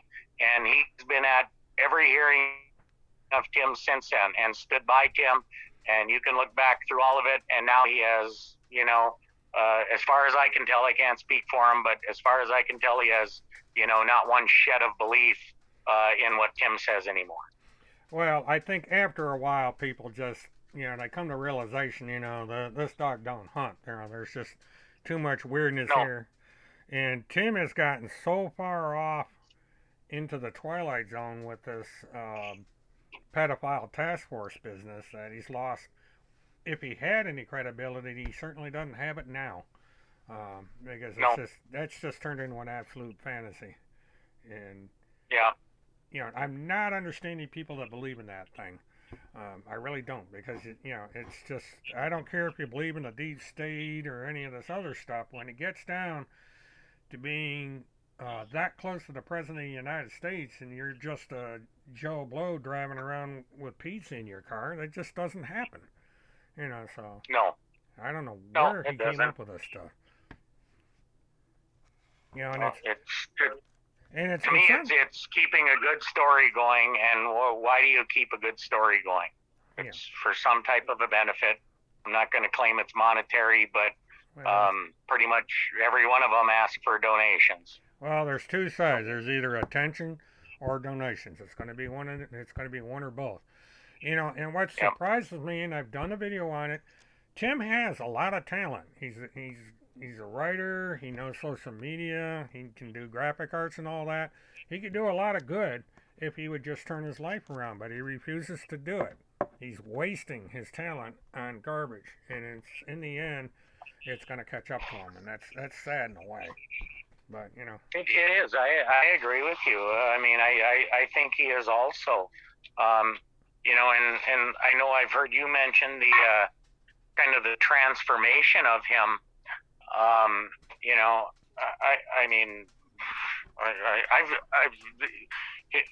Him and Randy were at my house, and they came. I hadn't seen him in a long time, and basically all Tim could do was sit in my recliner and try and nap. The David Strait Kurt Pendergrass conference that they had in Becker, Minnesota, after he got out of jail. He spent half the time just sleeping in the car from the stress of everything. And, honestly, I don't blame him. It's very stressful what he was going through. But I no matter how he seems now, I think at some point with what's going on, my opinion is that stress is going to be twofold. Mm-hmm. at a minimum, because of things that are being done. Well, the task force has weighed in again, and it's quote, notice was given to cease and desist regarding communication in reference to Timothy Charles Homestead. So I guess she's No, saying you're not allowed to talk about Tim at all. that's false. That's not what the notice said to me. Uh-huh. And Well, and that's honestly, First if Amendment they're anyway. listening She can't do in, that. yeah. But if they're listening in, they need to also realize that Timothy, with his YouTubes and all this stuff, is basically a public figure, which puts him in a completely different light when it comes to the law. You know, he's a public figure, so a lot of rights get stripped when you're a public figure, and that goes for Randy as well, since she claims to be part of a task force that is part of the Trump administration. She basically is a public figure, and so is Phil McConnell. She's also claimed to be a tax court judge, which makes her a public figure. Yeah, she's a government official, so she's answerable to the public. That kind of thing. I have not messaged Randy since I got that notice. Or directly contacted her. If they don't want to hear me speak, they don't have to listen to your show, Mert. I mean, that's it, period. You know, listen to what Kirk says about people coming on his show. You know, they don't want to hear it, get off of it. Yeah, well, this is, Kirk's argument was that it was a private show. This is a public show. I don't. Yeah, but it's still their choice to come on. I did not directly contact them. Yeah, and this show wasn't very well advertised. She basically had to hunt for this. I know probably how she found it, but I've only got 51 people on here. So it's not like Phil McConnell had 41,000 people on his show, and Tim's got a much bigger audience than I do. And Tim attacked me for years, and I had a blog. I was lucky if I got 4 people to visit the blog. So there was much ado about nothing. But that's just the way these people are, apparently. They don't want any dissent at all. They just want to have a one-way street, and life doesn't work that way. Excuse me. No, it really doesn't. And, I always think back, I mean, I don't know what you know about me, but, I don't have really anything. I don't have a whole lot of money or anything like that anybody can take, but I go back to that saying all the time. It's like, beware the man that has nothing to lose. If you want to come at me, go ahead. What do I have to lose? Yeah, it's the same here. I mean, I'm on Social Security, so, you can't go much lower than that. Oh, hi, Monograph. Just so you know, I've got Chad Cater in here. I don't know if you know the story behind him, but he's the one that Tim Holmseth is accused of betraying to Kim, which is false, and Randy Erickson is suing him for whatever, or saying she's suing him anyway. Yeah, Monograph, I don't know if you're aware of him. He's another one that Tim Holmseth has attacked with some egregious nonsense. Tim's got I'm only aware of him through Tim's stuff. Yeah, he's a pretty nice guy. We disagree politically, but Tim has gone after him, trying to tie him into the Joan Benet Ramsey case, which I think is kind of strange, but Tim just keeps looking for suspects, and his base keeps expanding. He's even after the Vice President of the United States, which is, not a wise thing to be doing, what he's saying about the Vice President. But and my opinion is, I don't care whether it's me, whether it's the Vice President, whether it's Kim Picasio, whether it's Monograph. If you're going to make the claims, bring the proof. True. Yeah, let me know when you're going to go on, Monograph, and I'll close down. I don't want to take people away from you, because I've been going on here for almost an hour and 45 minutes. Yeah. And I'll sign off unless you got more questions for me. But I don't know. I'm tired of this whole thing, and getting threatened with lawsuits and all that. It's just, Well, the best I can say is take it one day at a time and just live your life. Uh, because, New Year's coming, and I think a new horizon's going to come with it. So I wish you the best of luck, and I do thank you for calling in, Chad. Uh, so you have yourself a good night now, and think happy thoughts. all right. Thank you. Have a good night. Bye. All right. Bye bye.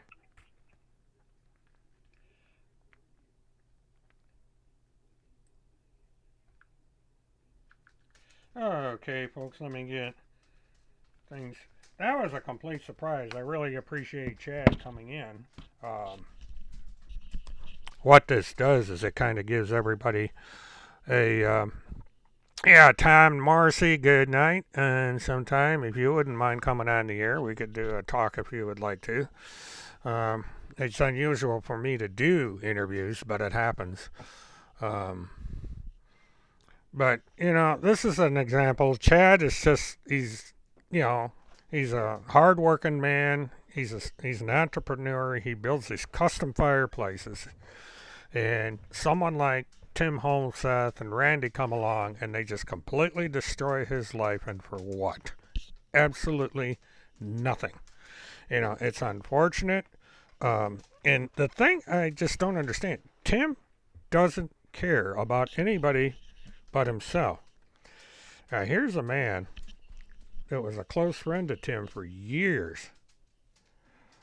Yeah, Monty. Let me take a potty break here real quick, and then I'll set up my phone. I don't know if you have my number, but I can give it to you if you want it. It's an open phone, but I'll be right back.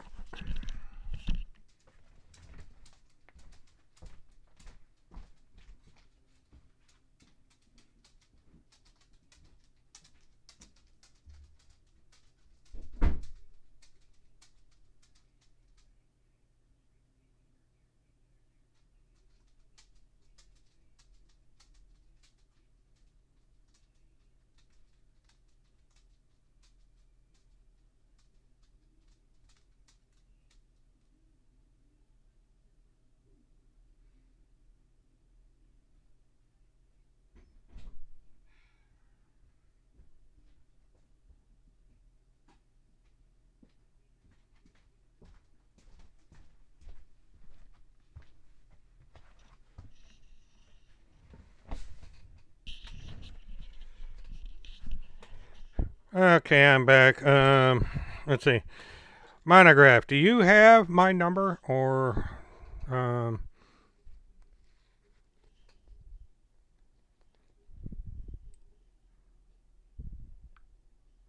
let's see. Let me do this. I'm going to bring up my call log as I think that I called into your show. Let's see. We do recents.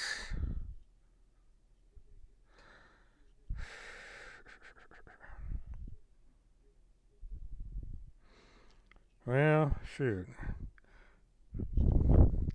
Okay, Monty, if you want, do you want to just give me your area code? See if I can bring you up on my call record here. Or you should have my number from when I called in. It's a 352 area code.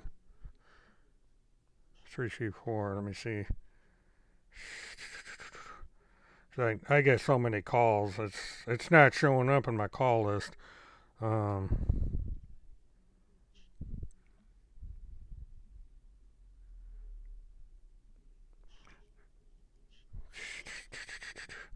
Okay, I've got 720. Okay, let me.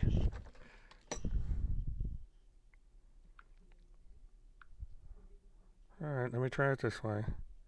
Keypad. 20319100.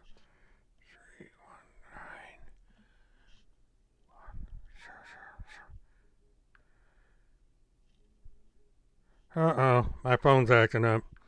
I don't have mobile. Let's try this. Monty, do you have Skype?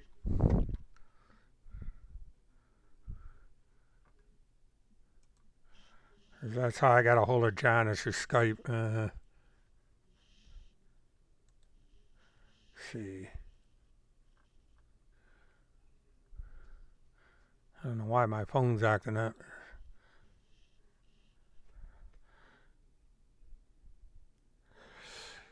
Okay, my phone is not acting up. Is anybody, Monty, do you have Skype by any chance?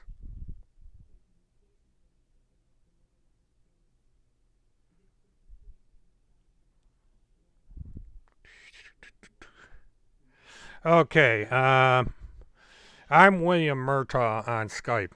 Yeah, we can, yeah, that should be able to work. I got to go into my OBS, make sure I got the volume turned up on the, yeah. And if you want, you can give me what you go by on Skype.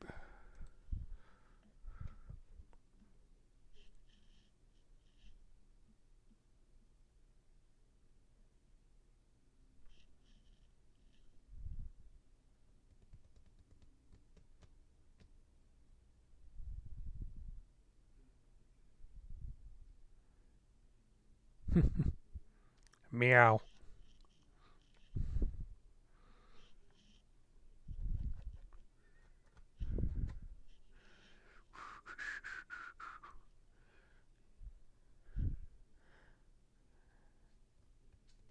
If you want, we can do it this way. What is your Skype handle or whatever? Is it Monograph?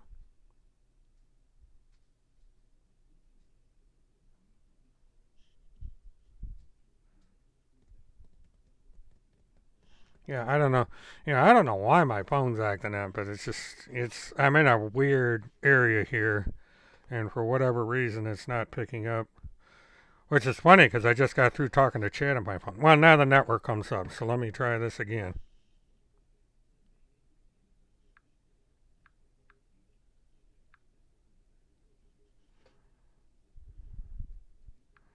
Okay, be patient with me, folks. I was totally unprepared for this.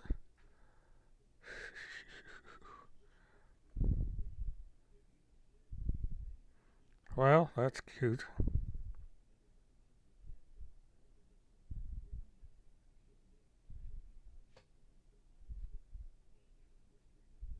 All right, now let me go through this. I've been playing around with the phone. All right, where the hell's my damn?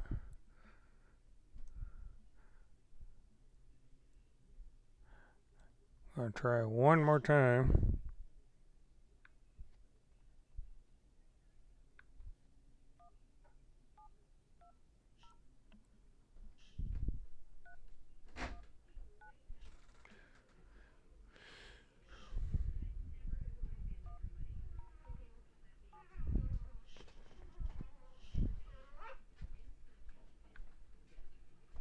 Yeah, for some reason it's not allowing me. It's not allowing me to dial out, so I'm gonna have to see if I can find. All right, yeah, let's see. Monograph. Look at the chat. Monograph. Okay, so Monograph Live is your. All right, let me try that. It's just.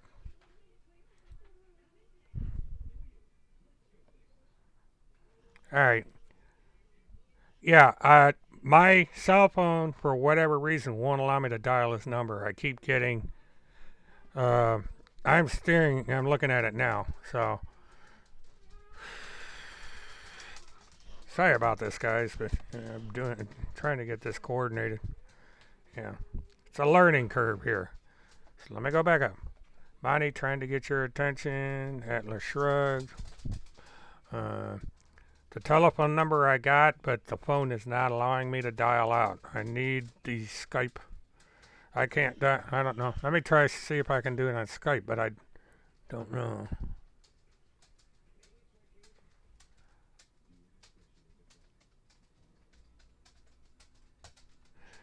It's William Murtaugh. Murtaugh.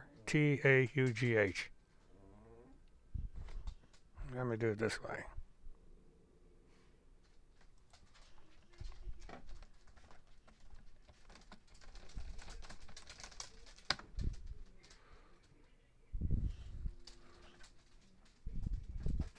Okay, it's right underneath my channel.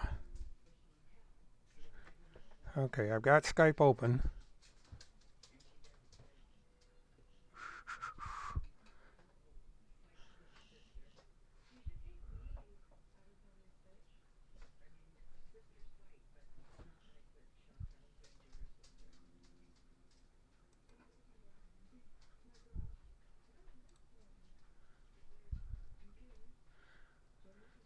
Alright, well,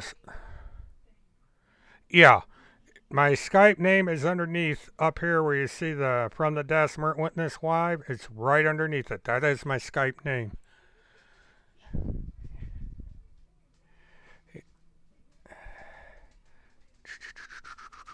Well, let me go up there again. Alright, let me go over to Twitter. I gotta bring it up.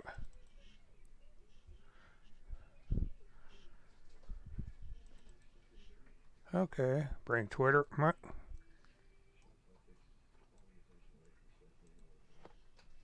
Okay, we'll go into Twitter. And I've got a message. And the message says, oh, alright. It's in a for some reason I didn't.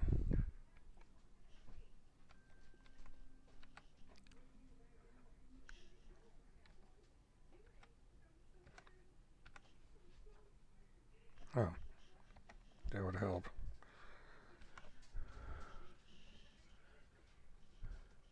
P H. Alright, I'm just checking. Alright.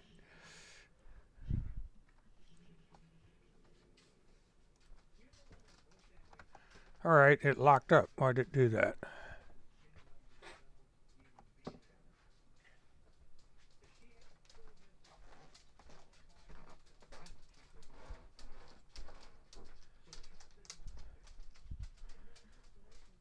Well, I typed her name in and now what?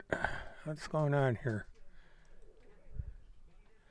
This thing is really... Well, let me bring it up again. Now this worked, it's funny, any other time this darn thing works. Now it's deciding it doesn't want to work. So, and I've got a, let me get this thing out of the way. But I typed your name in, and for whatever reason, it's not, there it goes. I got about 4 things open up here. I gotta reopen my Skype.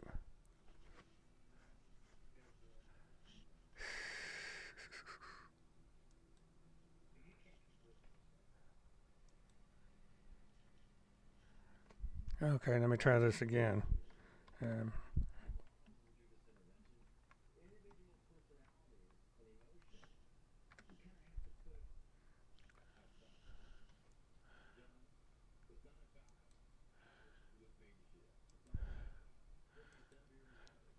Well, this is weird. It's not...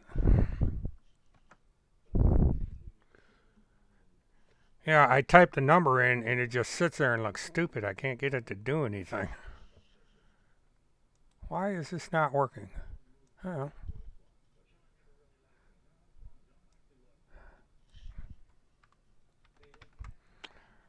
Alright, Monty, I'm going to send you a text message.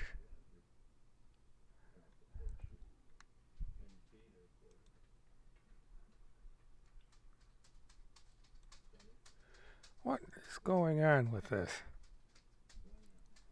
Oh, I see what it is.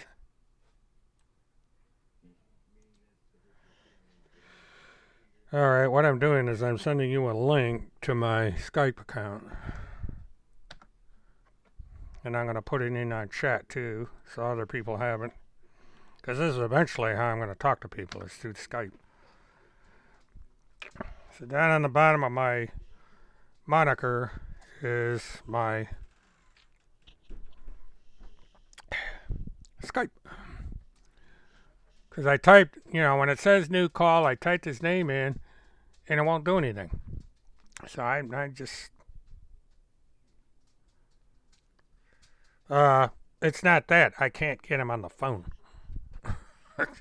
It's not. My phone is not dialing out because I would do that. And it's telling me I can't get on the network. I don't understand that because I was just on with Chad.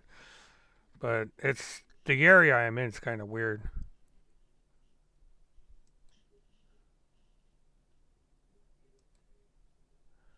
Phew.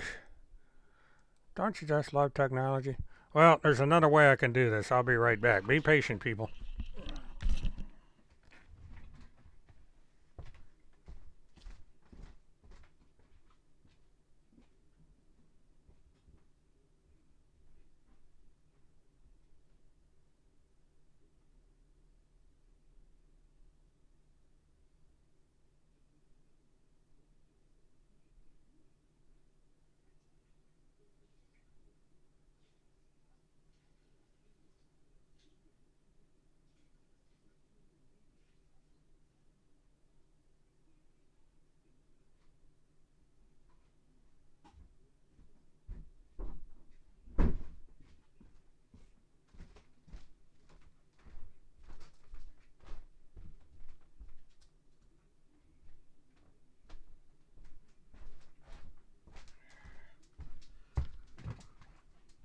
Okay.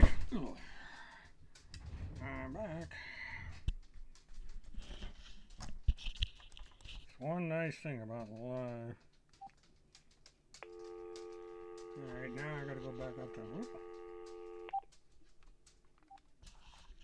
Let me go back up here.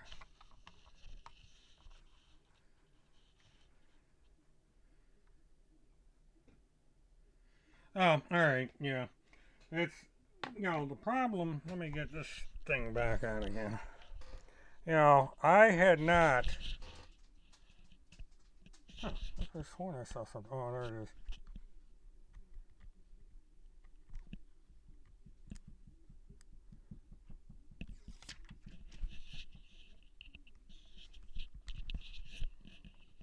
Bear with me, folks. I'm doing something here.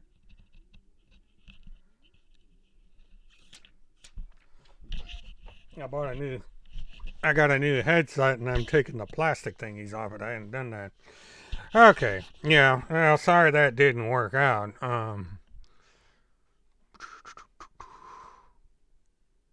But what I'm going to have to do is I'm going to put my Skype in my Twitter.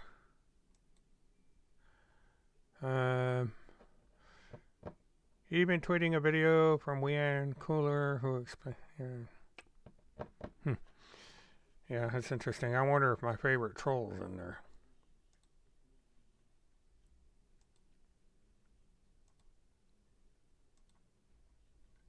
Yep, she's still there. How about that?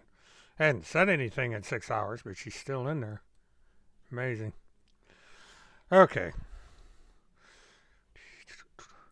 Well, we can do it this way if I don't get slapped with a copyright. Let's see. We go over here. YouTube.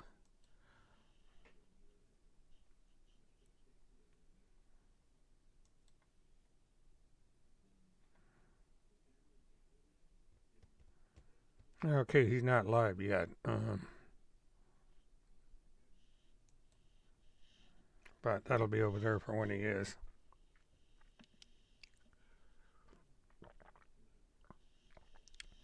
Okay, I just didn't know whether I should keep trying or not.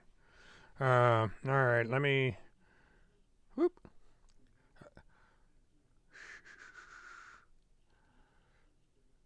Because I'm not. This phone is strange. It'll do this every once in a while.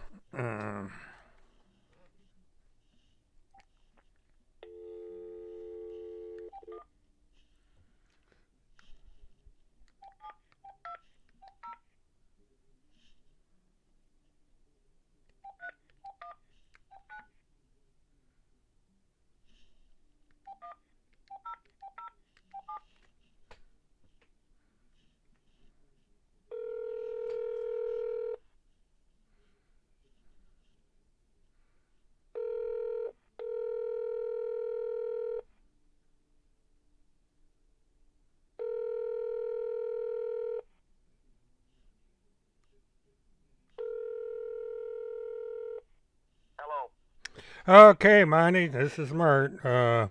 Same disclaimer. Right. You're in the air and live. Do what now? I'm just doing the same thing you do. I'm saying you're on the air live. Yay or nay? Well, here's the thing, man. Technology sucks, doesn't it? I was sitting there screaming at my damn equipment going, what in the hell is going on? You give me your information with the Skype. I give you mine. These games, that's what I'm saying. When they eliminated the email system on YouTube, they screwed everything up. It's a pain in the ass. You know what I'm going to do? I tell you what, when I disappear from the web, I'm going to create new technology that will instantaneously have chat logs that you can bring up through frickin' YouTube. Yeah, they need to do It something. This is sucks. nothing worked, and I know, just it's garbage. I tried to get you on Skype as well, and it would not allow me. The reason why is these tech companies, they want everything public. Because if they have a closed chat or a closed email service, then they have to run subpoenas on that. If it's public, they don't. You see what I mean? yeah, Game. It's a one-sided game. yeah, it sure is. But at least what I did is I just basically got my landline phone, and that was how I was able to accomplish all this. Freaking infuriating. Yeah, it You're trying really to pull up is. my Skype, and it's not working. I'm trying to pull up yours, and Skype won't let me. I don't know why that is, because I put in your thing that you sent me, and it just sits there and looks stupid. It won't do anything. Exactly. I don't know if they're having problems with their system or what's going on. Yeah, the whole internet's having a problem with all their systems. If you notice, between YouTube, Twitter, and Facebook, all of their technology lines up all at the same time. These guys are in what is called tech collusion. Mm-hmm. For example, when you pull a URL and put it in Skype, it used to give you a thumbnail of the video. Test it. You'll see what I mean. But it doesn't do that anymore. But it used to. But if you take a YouTube channel and you put it in Skype, it'll give you a thumbnail of the channel, what the channel looks like, but it won't do it with the videos anymore. They used to do it, and they pulled it. Then they did it again, and now they pulled it again. It's like, dude, make up your damn minds. and then when an outsider comes along that's not a part of their tech collaboration, they oust him and blame, the platform for what some Nimrod did in real life, and that's Gab. Yeah. Gab came in was going to be a viable competition for Twitter. The tech collusion said, "Oh no, you don't. We got to get rid of you," and they did. Even though we all know what that guy did on Facebook with the metal detector in another country, and he live streamed it on Facebook. Why didn't you take down Facebook? Exactly. It's all BS, dude. Yeah, it's major BS. They want their cake and eat it too. But going back to Timothy Homeseth, that pansy, he can't compete. He can't compete with men or women or something in between.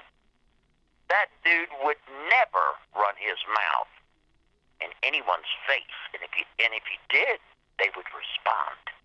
Yeah, definitely. Ain't nothing who's around. The Pope could be there. His mom and my mom could be standing right there. I'm going to respond the same way. The guy's a punk. He's a sissy. He can't compete in the real world.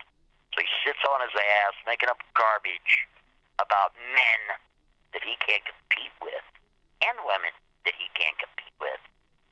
Oh, yeah, he's just... And Randy Erickson, to sue this Carter guy, I hope he brings me in as a witness, because we got tons of freaking garbage on that winch. She's a fat winch.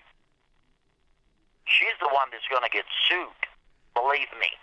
So first of all, she ain't going to sue nobody. Do you know why? Because Randy Erickson is a sovereign judge, right? No, she's not. She can't sue. If she's a sovereign judge and her fat husband, Brian, is sovereign, they can't sue. Well, why not? Because they have to use the court systems that we have set up in the United States to sue. But wait a minute, I thought they were sovereign. I thought they didn't believe in the normal judicial system. I thought it was a kangaroo court. Well, which is it? Don't you find it strange that between Kurt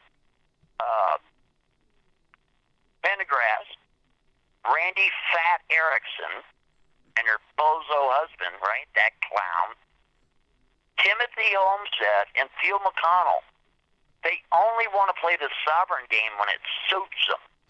Uh-huh. You notice that? Oh, yeah.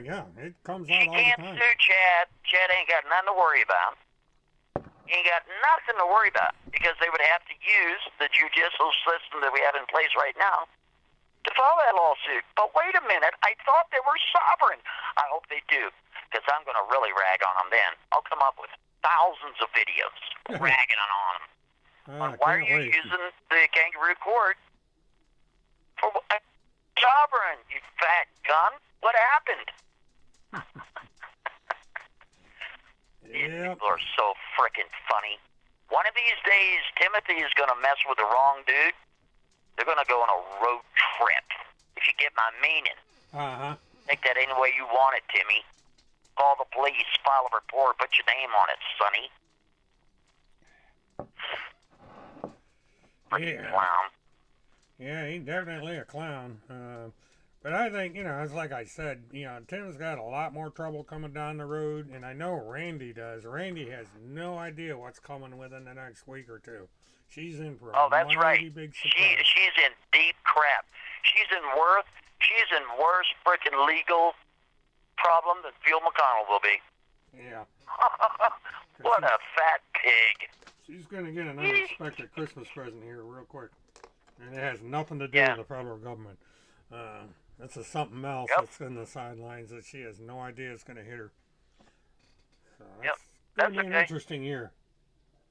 Yeah, here's I know exactly what you're talking about. So, yeah, all these people are so funny to me. And Timothy just wants to get a rise out of people because he doesn't provide evidence. He's a punk. I swear to God, man, I can't wait to see him in person. I swear. It's going to be a lot of fun. Lots of fun. And I'm hoping that somebody comes along with it. I don't know, maybe outside the courthouse. Maybe I'll bring one of my friends to videotape it all. You can see what this old man, what my frickin' qualities are in real life. If you get my meaning. Mm-hmm. Uh-huh. Yeah, I'm thinking about if she goes to trial with Chad, I may fly up there and live stream it. So, yeah, exactly. So. Yeah, and confront her bozo husband, Brian. That freaking punk. Another Timothy Homestead ass kisser. Screw him. Screw their whole families, all of them. You know how Trump said that when certain people do naughty things, like terroristic actions against the United States, and how to deal with them. You don't just deal with a person, deal with their whole frickin' family. Mm-hmm. Yeah. See how that works? Yeah. Yeah. Mr. Homestead should have been dealt with like that when he was born. Because he's a sick, perverted scumbag. He sure is. He's a dirty, rotten piece of garbage. I can't wait to see him in person. It's going to be tons of fun. Sure is. Yeah. How mouthy he gets when I'm right in his face. What'd you say, boy? What'd you say? Speak up. Yeah. We'll see how you do, buddy boy. These guys are freaking clowns. That's all right, man. Come April 18th, Mr. Murtaugh, I'm disappearing from the internet. Yeah, I'll I heard be you say behind that the the other scenes, night. and I'll be making my list and checking it twice, buddy. All these clowns ain't even gonna see nothing coming, because everything that will be coming is gonna be coming in person. No more of this. I'm making a video about you. No, knock, knock, knock on your door, dude. I'll see you at the market, or while you're pumping gas. Oh, damn, Monty, what are you doing here? I wonder. See how tough these people are. Never fear, Monty's here. Do what now? Never fear, Monty's here. Oh, Yeah, never fear. Yeah. Run your mouth. I want you to. As soon as you do. Let's get this stuff on camera. Let's get it on public record. Now, these clowns, I swear. Yep. And all these, the funniest thing is, all these bozos running their mouth. Yeah. Not only are they going to have legal problems, they're going to have other problems. If you get my meaning. Mm-hmm. Sure are. They're going to have problems they can't even see. Mm-hmm. Yeah, like, that fat pig, Randy Erickson. What a fat pig. Oh, disgusting. Oh, I want to vomit when I see her face. What a disgusting pig. Oh, God.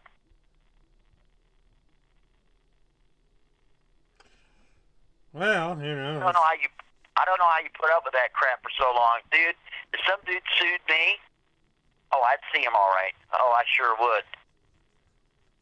Well, you know, The very person that was attacking me was suing me? Yeah, see you in court. Can't wait to see you. Well, I had a awesome. for real lawyer. Standing right next to me? Oh, that would be fantastic. Oh, yeah, it would. Oh, you can't do that. The judge is here and everybody's here. Good. Watch this. Yeah, these clowns.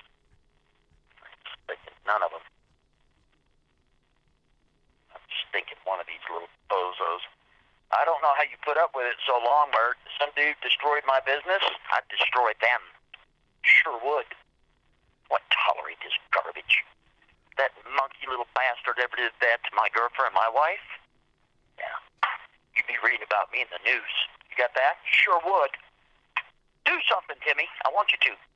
Yeah. You shouldn't play with people online, buddy.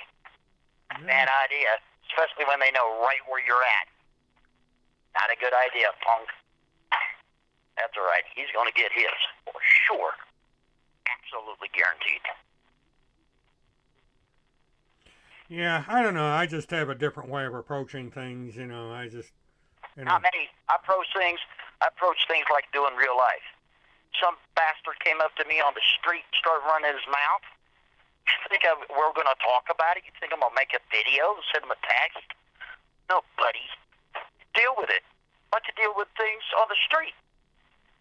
Sit there and talk to him. Freaking clown. I'm telling you what, these guys are going to pay for their BS. They sure are. I'm going to make sure of it. They're going to pay for it. All their bullshit lies and nonsense, you're going to pay for it dearly. Sure are. And legally. Absolutely. Get all your assets ready, jackasses, because I'm coming for you. Sure am. Give a flying nothing what you pansies are going to do about it. Freaking clowns. Well, somebody's There'll got to be do stories written. They'll say, this is why you don't with people on the internet, jackass. Because shit happens. You piss somebody off bad enough, they will come and see you. They don't give a damn about your stupid-ass paper. They don't care what you frickin' anybody says. You frickin' piss somebody off bad enough, don't be upset when they see you at the gas station, dude. Clown. That's right. That's right. That's right. We'll see how tough they are in person. Yeah, people are different in person than they are on this computer, that's for sure. They have a habit of Well, we're going to find out, because I'm going to see that dude in person, face to face. Sure am. Him and another clown on the other side of the country. I'm going to go on these road trips. Sure am. Want to hear any crap from me, these little babies, these little frickin' pansies. Call the police, you monkeys. Call them right now. Follow for it. Sign your name to it. But don't forget to put in there what you frickin' have done to me. Don't forget, assholes. Coming for you. Sure am. Do something. I don't care. I'm coming for these clowns. Every stinking one of them. Legally. I hope they, you know what? I don't give a shit if they ain't got nothing. Well, I don't have anything. I gotta rely. I don't give a flying nothing. Have that judgment on your record for life, jackass. Well, it's called injunctive relief. Well, yeah, and then I'll go after the platforms with a court order in hand. Say, remove this junk off your freaking platform, jackass. And then if they fail to do that, then you can take legal action. Well, that's what happened with Tim. You know, he was hit with injunctive relief, and he. Yeah, you know, I understand that, but Timothy Homestead, that little pussy, put the material back up. Yeah. On his Amy Dawson account. That's okay, because when that channel is unmasked, I don't want to hear any bitching. I don't want to hear any fucking crying. Screw these punks. Oh, excuse my language. That's okay. Screw these people. Yep. When Jeff the Canuck or Tearing the World Down 579, when that channel is unmasked and got him down to an inch of where he sits, according to Google, and all the geolocate information along with the email and telephone number to sign into these accounts, don't be upset. Don't cry. I don't want to hear any whining. You'll be added to the lawsuit, jackasses. You're going to pay for your bullshit. I don't care how long it takes. I don't care. It takes 10 fucking years. I don't give a flying nothing. I'm going to see you face to face, just like I saw that fat pig, that roly-poly Jake Morphonius. Yeah, he comes up, tries to shake my hand. Oh, good luck. Screw you, you freaking fat butterball. Screw him. He's just, that guy is a douchebag liar. That's what he is. Jake Morphonius got his ass kicked. He sure did. In court, he sure did. But like, no, Monty, the judge threw it out. Go ask Jake Morphonius how much money he spent. Now come to me and ask me how much I spent. Yeah, he spent 10 times as much. Yeah, I won. Because it was thrown out because of a procedural event. He was served improperly. I paid the sheriff to serve the douchebag, and they did it wrong. That's not my fault, okay? I don't know why I'm held responsible because the sheriff in North Carolina has their head in their ass. I don't know why I'm held responsible in court because his sheriff can't get shit right. And for all I know, he's blowing his own sheriff. For all you know. Who knows? Who cares? Because Jake Morphonius' grandmother was a corrupt judge in Florida. And I can honestly say that because she was sanctioned for taking bribes in her office. True story. Yeah, I remember you Plus, talking I ain't about done that. with that pig anyway. I ain't done with frickin' Jake Morphonius anyway. I'll be going right back to North Carolina, his jurisdiction, and slamming him with a lawsuit again for lying in the Colorado court. We have all the evidence. I have up to 2 years to go after him. So it won't even be a year until April 6th of 2020. See how that works? I got up to 2 years to go after his ass, and I'm gonna. He ain't gonna stop me. Nobody's gonna stop me. I'm coming after all of these morons, and they're not gonna see it coming. One day, a dude's gonna walk in his frickin' door. He's gonna plop down on his couch, open up a beer, and he's gonna get knocked on the door. Knock, knock, knock. Hi, Sheriff. What are you doing here? You just been served, bitch. Don't forget to show up in court. That's exactly how this shit's gonna go down. Sure is. And then I'm gonna see him face to face. Sure am. In their jurisdiction or mine, I don't give a flying nothing which. If they want to get mouthy, well, let's step outside. Get mouthy. Do it. I want you to. As soon as you do, buddy, I'm gonna respond. Yeah. Bring anybody you want. Bring the Pope, your mom. I don't care who you bring. These guys are freaking bozos. And did you hear the way Kurt Pendergrass was yelling and screaming at Agent 19? Yeah, that was guy's something. a punk. That guy's a punk. Yeah. Kurt Pendergrass is a little freaking punk. He sure is. The guy is a criminal, meth head little pansy that can't compete in the judicial world, and he's acting like he's all that. Kurt Pendergrass got his ass mopped up by Agent 19. Frickin' Agent 19 mopped up two of these morons. A frickin' walrus and a chipmunk mopped them up. Guy can't compete. Yeah, Guys he can't. trounced them good. Yeah, he pushed You them know right what? into the ground. Keep that in mind, Mert. Keep that in mind. If that fat pig, Randy Erickson, she can't sue him. Do you agree? He has to use the court systems to do it. But she's a sovereign. Yeah, sovereigns can't Sovereigns use the court. don't use the court. Is that right? That's right. Yeah, There you go. yeah. It's a corporation. You can't be fooling with the corporation. They're all doing the share law and all that. They gotta go let Pendergrass do it. Not Pendergrass. Well, you can't do it either. Wait a minute. It's a corrupt system. He's sovereign too. What's wrong with these pansies? They want their cake and eat it too. I thought that fat pig, Randy Erickson, was a sovereign judge. Yeah. She can't use the court system to sue anybody. No, she can't. Because if she does, you talk about never hearing the end of that.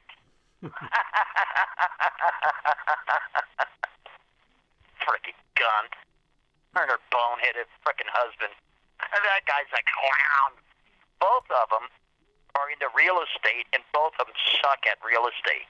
Randy Erickson got her frickin' license suspended. I think it was 2013 for fraud. What a fat pig. And she's talking about going after Chad. I hope Chad brings me in as a witness. I frickin' hope so. Because we got tons of information on that pig. Yeah, that'd be an interesting experience to come to court and watch all that go down.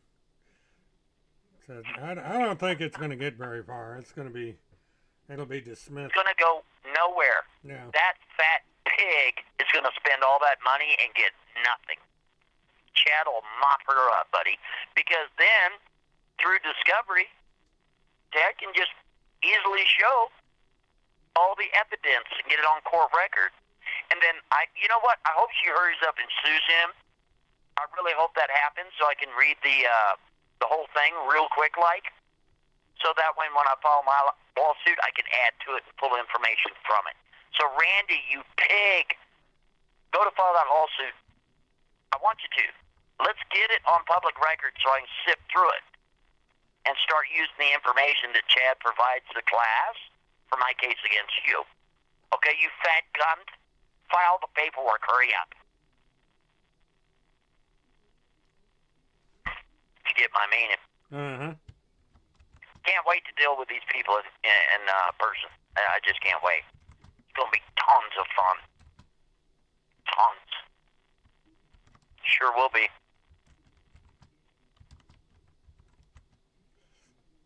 Yeah, I'm typing here, so that's. No, I'm not answering it right away. Yeah, I'm just. It's going to be a real neat year to watch these people go down. Yeah, it is. Yeah, it is. It sure is. That's all right. What's going to be great is come April 18th, I'm going to disappear right off the internet. Just see ya. No more comments. No more videos. Nothing. People ain't going to see it coming. It's going to be awesome. You'll be like, you'll be at the gas station. It'll be a nice summer day. Hey, Monty, what are you doing here? Exactly. See how that works? Yeah, that's how that works. What were you saying? I was just wondering if you wanted to run your mouth right here in the street. And I'll deal with you, it'll be a street response and all. I'm calling him. Call him. Hurry up. I bet bet you I can respond before they get here. Mm-hmm. See how that works? Yep. Sure do. Randy Lynn Erickson is a fat, disgusting pig. She's married to Brian. Brian is 61. Randy is 59. Actually, she's 60 this year, right? So her husband's 62. That douchebag was in the service. He sure was. And now he's turned into a sovereign. So actually he's going against the United States, because when you're a sovereign and you play all these little stupid-ass games, you have no country. That's what these morons don't even know about. You can be a citizen and have sovereign ideology. You can be a sovereign and have citizen ideology. But when you become a sovereign, a true sovereign, you're no longer have any privileges of the United States. So get the hell out. You have no country. Did you know that? No, I never realized that. I don't know much about the sovereigns, really. Well, the reason why is because in 1913, we went into what is called the banking cabal, took over the United States and turned it into a corporation. In 1933, the New Deal was incorporated.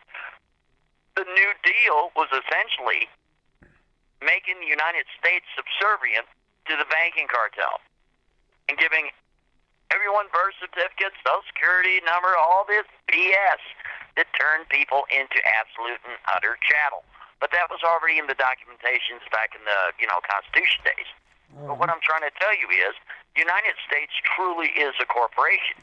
You have the straw man and all that nonsense, and it really does exist. So they're not lying to you about that sort of thing. The problem is, seeing that we're under a corporate dictatorship, technically.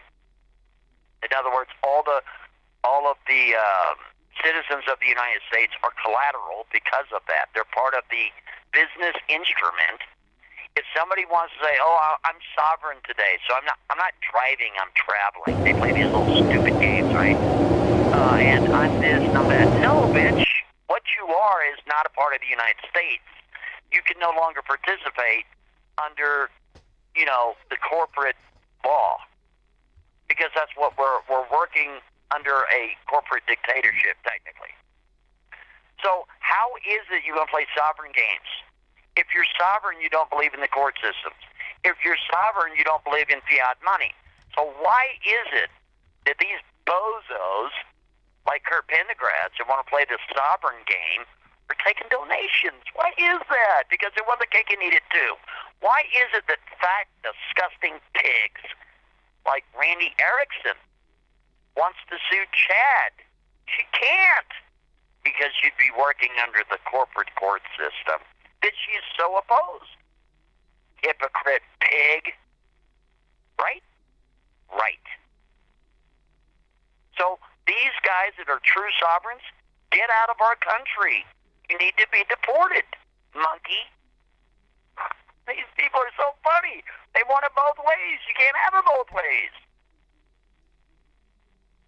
I hope Chad stomps on her.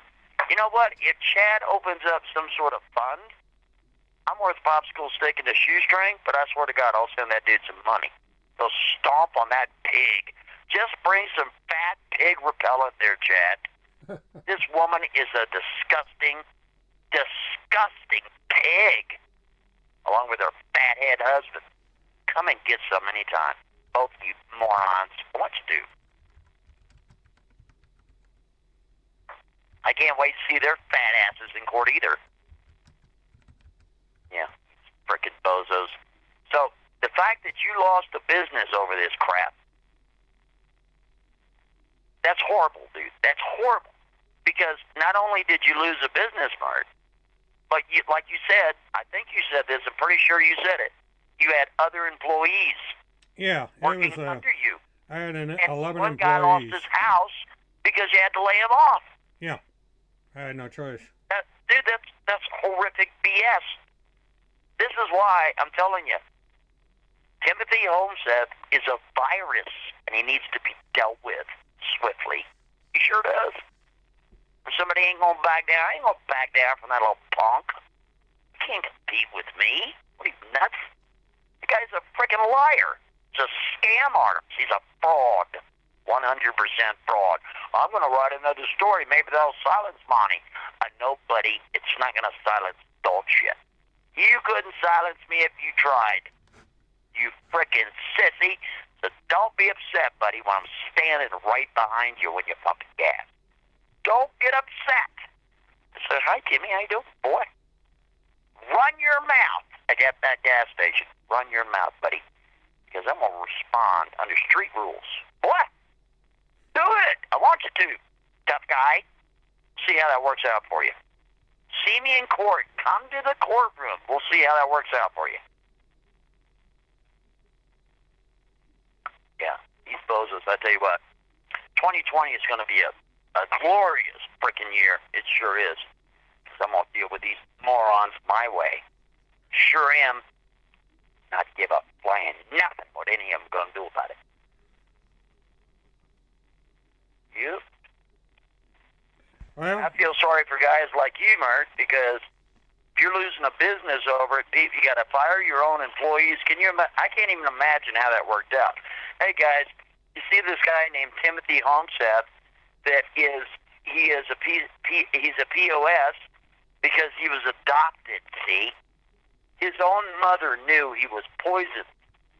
And as soon as he came out between her legs, she's like, I got to get rid of this poison. And she put him up for adoption because she knew what disgusting poison he really was. Got that? Mm-hmm. She sure did. Yeah, that guy is poison.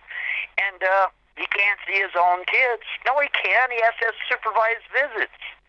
One of his own children was accused of some naughty action there. Timothy Homseth is a fucking pervert. That's it.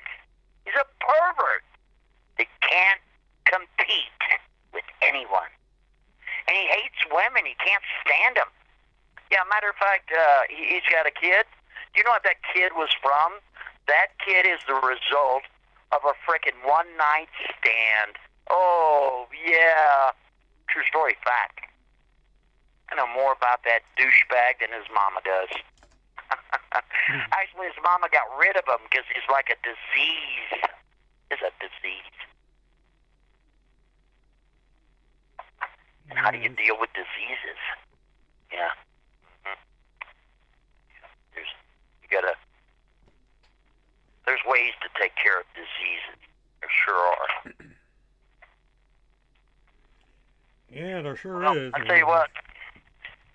If that was me and I was you back in the day and somebody destroyed my business over false allegations, we wouldn't be talking on the phone right now. I'll tell you that right now. I sure wouldn't be. Nope. There's one thing to do something online, but it's another thing to intentionally destroy somebody's reputation based on absolute and utter BS. You know? It's totally different. Listen, if the information is true, that's one thing. But if it's absolute lies, no, dirty douchebag. No, wrong. Well, he won't offer any proof. He's been given 11 years to do it, and he won't do it. So, I've given him the name. Yeah, I know it's false. He can't do it. He can't do it because he's just making crap up. That little sissy ass little bitch. Because he has the numbers of all the sheriff's departments where I live. I've been in 2 different counties in Florida, plus the one Upper Haley. I've personally talked to those law enforcement. So yeah. And I've told them, I said, anytime you guys want me to come in, I'm here. You got my number on speed dial. So and I sent him the evidence that shows that the stuff was fake, and he won't accept it. It's all fake stuff. It was done by 4chan, which is, one of these goofy websites. Some of it. And he won't accept it. He says I made it up. Really? Yeah. Yeah, if you go through and read, I got about 3 different blogs that have written about this over the years. There was a guy by the name of Joshua Melton out of Kentucky, of all places. And he wrote the chats. And he eventually went to jail from what I understand, because he put links to child porn on a chat site, and the Oh guy my had him God. arrested. So, Man, are you serious? yeah, I'm absolutely serious, and he's disappeared. He's completely off the internet. Nobody knows where he is. He went by Monoxide, MMAC, on YouTube. Some of the videos he did about me are on there. He made all these prank calls to me where they use soundboard and like actors' names, like Judge Judy and all that. And here I am swearing at a tape recording. So that was really strange. Well, dude, I tell you what, on a side note, if you got to me on Skype, we can find anybody. All these little pretentious ghosts, I know every trick in the book. You give me his name in Skype, give me the correct spelling, first, middle, I mean, as much information you know about this douchebag, if you want him found, he'll be found that quick. Well, I don't know if he's even on Skype anymore. I don't know if he was ever on Doesn't Skype. matter. If I got this moron's name and any other pertinent information that you have, he's done. I don't care where he's at. I'll get him.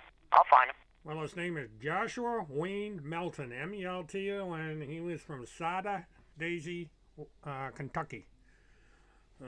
Sadie Daisy or something like that. Because we check all the first thing we'll check is we'll check the SSDI, which is Social Security Death Index, to see if he died. If he didn't die, well, it's on. We don't need no stinking private investigator. That's garbage. Yeah, anybody that pays for a private investigator is getting ripped off. Yeah, because those guys will charge you anywhere from $200 to $600 for something you can do yourself for free. Yeah, he's about 30 years old by now, 30, 35. He was pretty damn young when he pulled this stunt. But yeah, he's been out of circulation for years because he was ordered off the internet by the court. Well, exactly, and that's what's going to happen with Timothy Homestead. Because he doesn't have anything. Matter of fact, when I filed my lawsuit against these morons, against Timothy Homestead specifically, I'm going to tell him, hey, listen, yeah, I'd like to make a motion to the court for this douchebag to lose his internet privileges for life. Yeah, there was another guy out of Kentucky named Derek Lassiter, and when he got convicted for what he did, he can't be on the internet either. Man, they nailed his ass to the cross. He broke into a high school sports website and was doing the same kind of stuff Timothy was doing. And they caught him, put him, and basically locked him up and said, stay off the internet. If you go back on the internet, you're going right back to jail. And I haven't heard much about him either. Exactly. This is what's going to happen ultimately to Timothy fake frickin' news Homestead. That's exactly what's going to happen to him. They're just going to... He's going to lose his internet privileges, and if he posts online through third parties like that fat pig, Randy Erickson, it doesn't matter. It's still a violation. And he'll be going to jail, where he belongs. The dude belongs in jail. Yeah. If he wanted to try to pin one prisoner against the other, we all know what happens after that. Yeah, we do. People don't play these games in jail and prison and shit. They don't play those games. Timothy starts running his mouth in there. He'll be sorry, and he knows it. That's why he's kicking shit. He'll tell you he's taking on the deep state, but he can't even take on a little teeny tiny little freaking court in Minnesota with a population of 607 people. What a frickin' punk. Oh, what a punk. And he thinks he's safe. The problem is, for a fact, I know where he is right now within a square inch of where he sits. I'm being serious. I could be on a plane tomorrow and knock on his door. Sure do. Matter of fact, I send up the drones to go and verify that while his vehicle's parked right in front of the house. Sure can. I ain't afraid of this punk or anybody else. I know right where he's sitting. So, keep running your mouth, jackass. Just making it worse. Just making it worse. Don't be upset. don't be upset. When you get a knock on your door, don't be angry.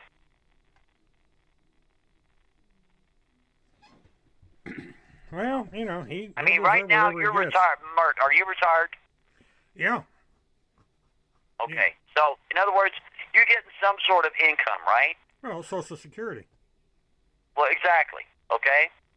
I don't know how old you are, but I think you're, in my mind, I want to say you're 63. How old are you? 69. Holy smokes. Yeah, I'm an old You're a little buzzard. bit younger than Phil McConnell. Yeah, because Wow.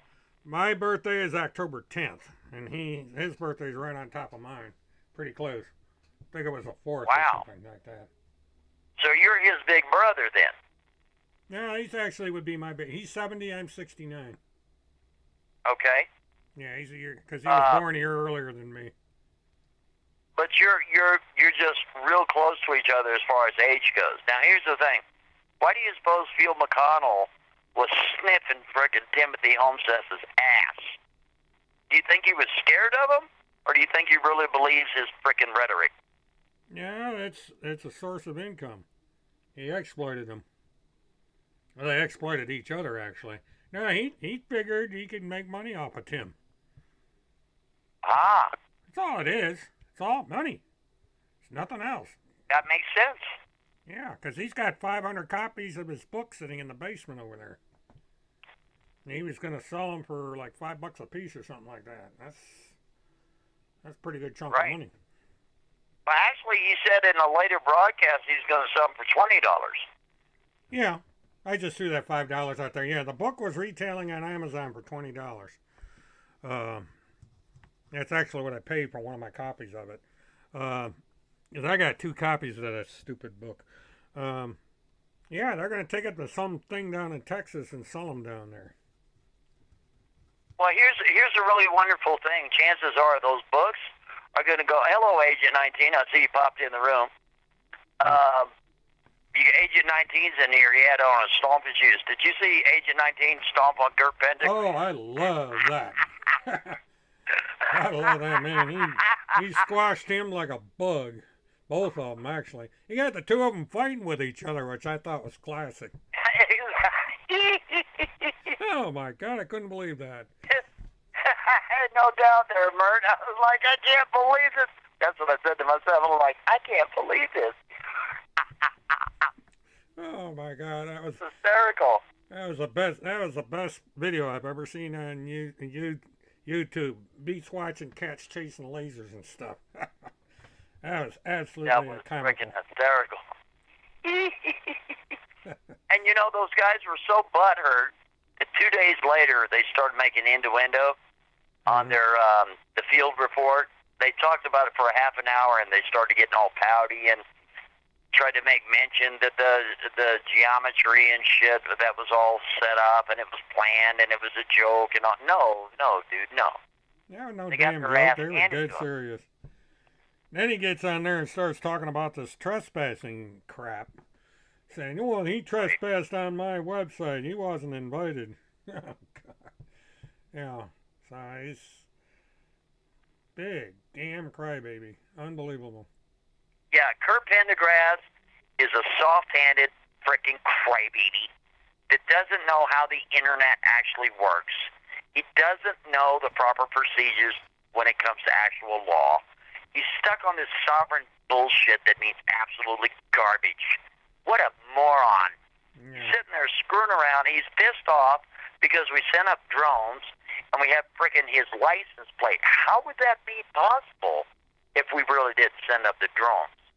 How would we know his make, his model of his vehicle, and his false fucking tag? Because here's the thing. If somebody pulled up your driver's license or your license plate, it'd go into a database under the DMV is what it's called, the database. Uh-huh. Well, how in the hell would we know that he has a faulty tag unless we send up the drones? He's very pissed off. We had the drones there in the summer, and we got them right now. We're watching every move these monkeys are making. Every last move. We know exactly what's happening at all times. Isn't that neat? Yeah, sure is. And he's pissed off. He's like, oh, that's an invasion of privacy. I tell you what you do there, Kurt Pendergrass. Call the police. File a report. Sign a fucking name to it. Or shut up. Okay? No one fears you, punk. You don't know anything about law. Agent 19 has to keep learning you and schooling you on your own stupid book. Shove it up your ass. No one cares. Phil McConnell will be extradited to Florida, and have we got a surprise for you as soon as he touches his first toe on Florida soil. Kurt Pendergrass is going to be owned. E-Clowns and frickin' Chris Allen are going to be owned. That will be absolutely spectacular. It will be a way to bring in 2020 because these guys are fools, they're morons, and they're frickin' liars. And we know it. And we're going to say something, whether or not Timothy Homeseth likes it or not, whether or not Kurt Pendergrass likes it or not. Agent 19 and myself are going to fight to the death before we allow these morons to play their frickin' games. We don't give a flying shit what they are in life. We don't care. We don't care. Randy Erickson is a failed frickin' real estate agent. Do you think we're scared of that pig? No. Brian Erickson is also in real estate. Do you think we care anything about that moron that is against his own country because he wants to play sovereign games? Screw him. Timothy Homeseth is a 51-year-old pervert that invented the Pentagon Pizza Putt Pulling Task Force, and now he's trying to scoot away from it by saying Timothy Homeseth reports. He's very slowly trying to get away from the Pentagon Pizza Putt Pulling Task Force because he knows he's been busted. I had to contact third in command of the entire Pentagon of the United States. This is Ellen Lord, the Undersecretary of Defense. And I called her on her cell phone. She about shit out box. She's like, how did you get this number? I'm like, ma'am, really? You better pull up my file. And I call them clean. So when they pull up the telecommunications, they have my name, location, and they pull up my FBI file, and their jaw hits the floor. They're like, what? Holy smokes. Okay, now we understand how you got our phone number. I don't care, dude. You know what I'm saying? I'm not afraid to call no motherfucker in the whole world. I don't give a flying shit who you are. I don't care.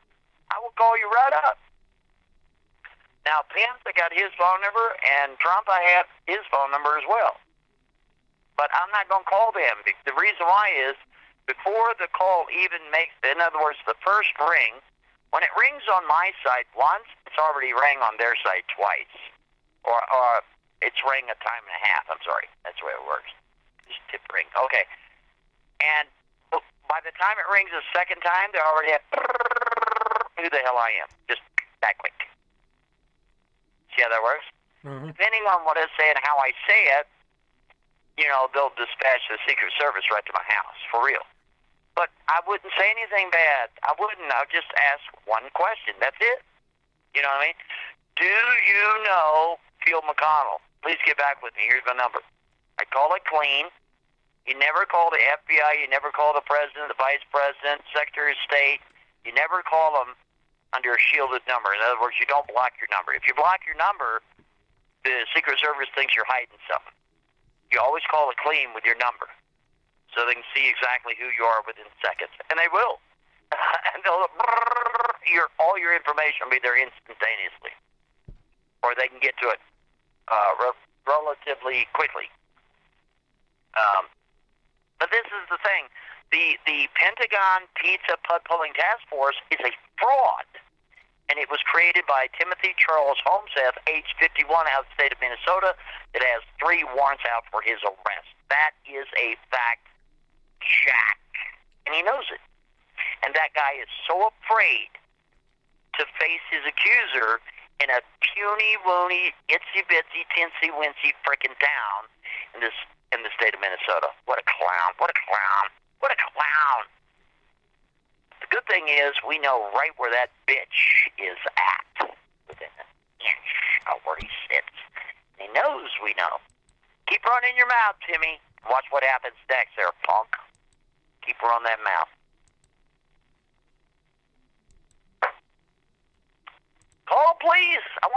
File a report. Sign your name to it, punk. Do it. Do it. Hurry up. Send them this audio. I hope you do. I'm going to see you in court. You're going to be right next to me. Stir on that hole. Once you run your mouth, watch what happens next. And I'm going to respond. And you know what? My phone's going to die there, Mark. I'm sorry to be a motor mouth, but... Oh, that's all right. You're doing die in all less right. than a minute and 30 seconds. You can talk for what you want. So. I can't talk anymore. My freaking phone's going to die. Oh, all right. Put a charge on it. All right. Well, I do appreciate you calling in. It's quite an honor to have both you and Agent 19 on my channel. That's totally unexpected, and I really appreciate you guys being here. It's not an honor. I'm a nobody, Mark. Get that in your head. I'm a freaking nobody. You understand me? And I am a nobody. Well, I'm just a nobody in the nobody world. But as a nobody, I'm not going to have anybody freaking push me around ever, never, not online or in person. Got me? I got you, brother. I got you. We'll be looking out for you, Mark. We'll be looking out. But I know Randy Erickson is going to get a big old surprise. She sure is, and I love it, too. That pig. And she deserves everything she gets. Oinkity, oinkity. Thank All you right. very much, Mark, for letting me run my mouth. I appreciate it. I hope I wasn't too naughty on my language. Oh, no, that's all right. You're talking to a 40-year truck driver here. My All right. mouth gets motoring, you don't want to be around. Thank you very much, Mark. I appreciate it. All right, you have a good one. Yes, sir. Bye-bye. Bye. Oh, my God almighty. That was something else. I'll be right back, guys. I got to do a 10-100.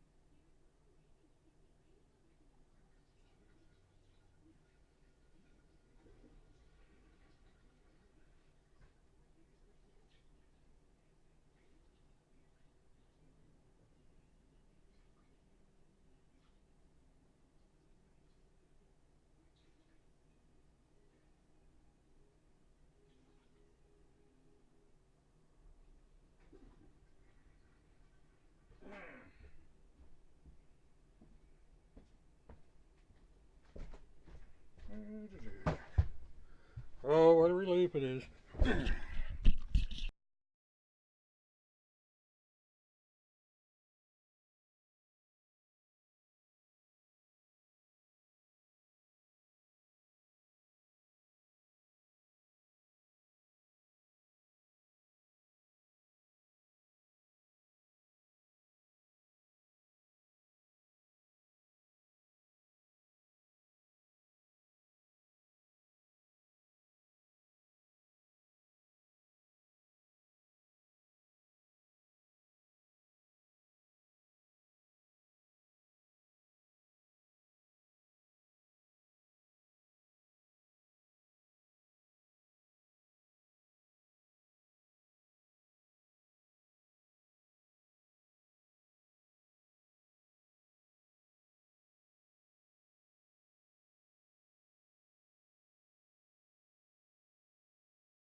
Yeah, that was my fault. The headphone has a mute button on it. Thanks for letting me know that, because it's in a bad place, and if I hit it wrong, um, it's kind of funny. I could have put the microphone on with the audio and not even be wearing this stupid headset. But the mic sounds better on the headset, so that's why I'm using it. It's a brand new one. I picked it up yesterday just to start webcasting with. And it's a pretty decent headset. It seems to be doing a pretty darn good job. And I was hoping maybe it would cut down on the background noise because I do have some background noise every once in a while.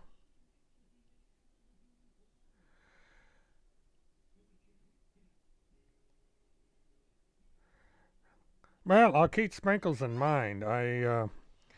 Right now I'm a small operation and I don't know if I need a mod, but you never know. Um, that I'll tell you, I could tell you, I got burned by my moderators if you watch my videos.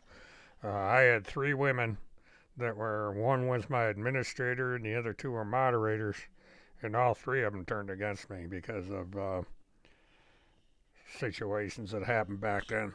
And it was somebody just like Twim. It was okay. Now is the offer the moderator? Yeah. Okay. Yeah, that's what it was. Okay, because I hadn't really been paying that much attention to the um, chat, and I was concentrating on Monty and so on and so forth. Um, it's funny, I haven't live streamed this long in almost 10 years because when I ran my chat over on Pal Talk, I used to broadcast 24 hours. And when I wasn't around, the moderators would watch the channel for me to make sure it stayed up. And that's where I got into trouble because they were doing stuff on my channel when I wasn't on the air. Yeah, I'm going to try and handle this for as long as I can because uh, it's just I've been burned and I got to be very careful if I choose somebody again.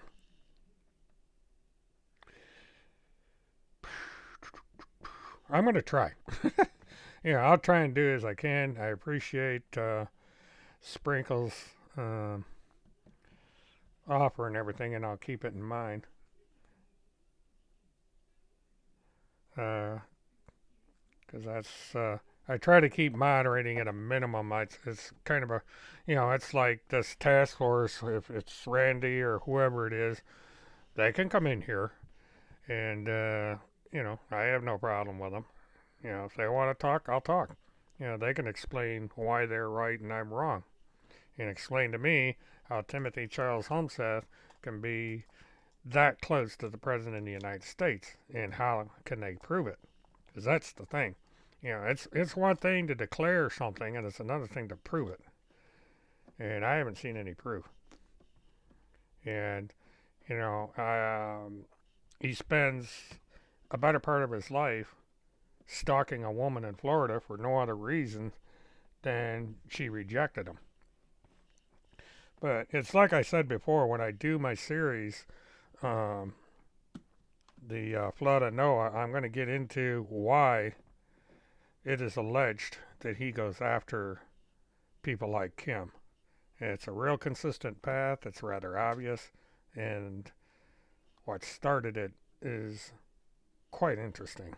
And my problem is I'm getting so backed up on things. I've got a pretty full schedule during the week starting tomorrow. And it won't be until probably Friday before I can. I'll still do my short videos like I've been doing. I do that during the week. I believe Agent 19 that it was an offer by Sprinkles to be a moderator. Unless there's an offer that I missed. So if somebody wants to fill me in on if there's an offer other than the moderator, I'm all ears.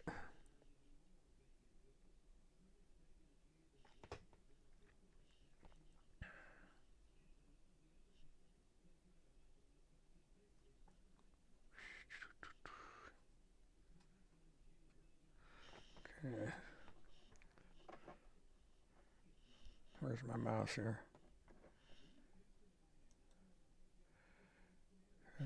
Let's see. It's 1:45. Okay, Marcia, thank you. It's getting pretty close to what I'm going to do. I think I'm going to go until 2 a.m. Eastern, and then I'm going to cut because I'm going to try and see if I can't edit this so it'll. I don't know if this thing records automatically. Oh, that offer. The rumor is that President Trump has gotten together with the governor of Minnesota and offered Timothy Charles Holmseth clemency, but he has until December 15th to show up at the Polk County Courthouse to sign some papers. If he does not show up, then the clemency's off the table.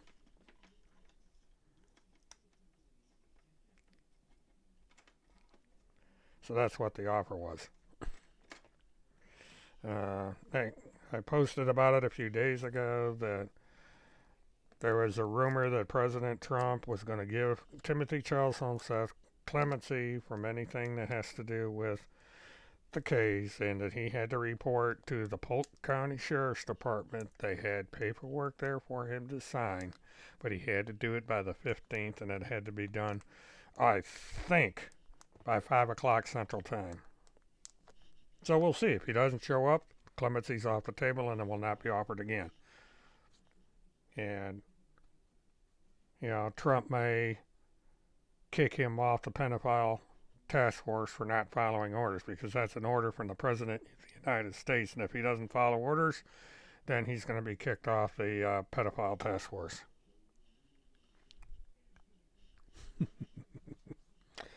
So we'll see. If Timothy shows up, we'll know. Believe me. But I doubt he's going to show up. And I think we all know why. But, you know, stranger things have happened in this situation, so we'll see. You know, if he believes that the President of the United States is his boss, then he's going to have to believe the President of the United States wants him to report to the Polk County Courthouse by 5 o'clock tomorrow afternoon.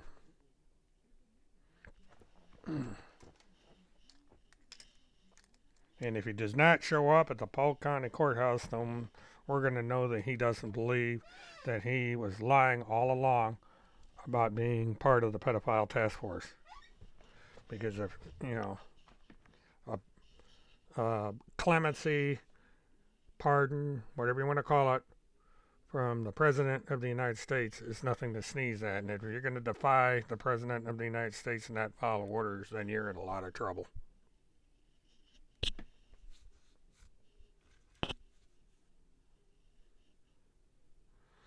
Atlas, it came from an undisclosed source.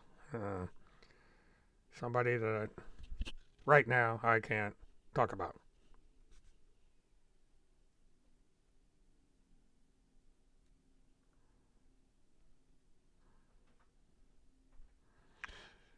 Well, Timothy may be a bow-legged cowboy someday.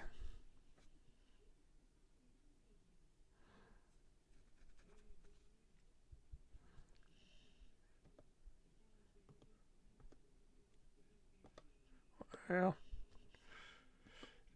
oops. The only way to know, excuse me, I just hit a wrong button again.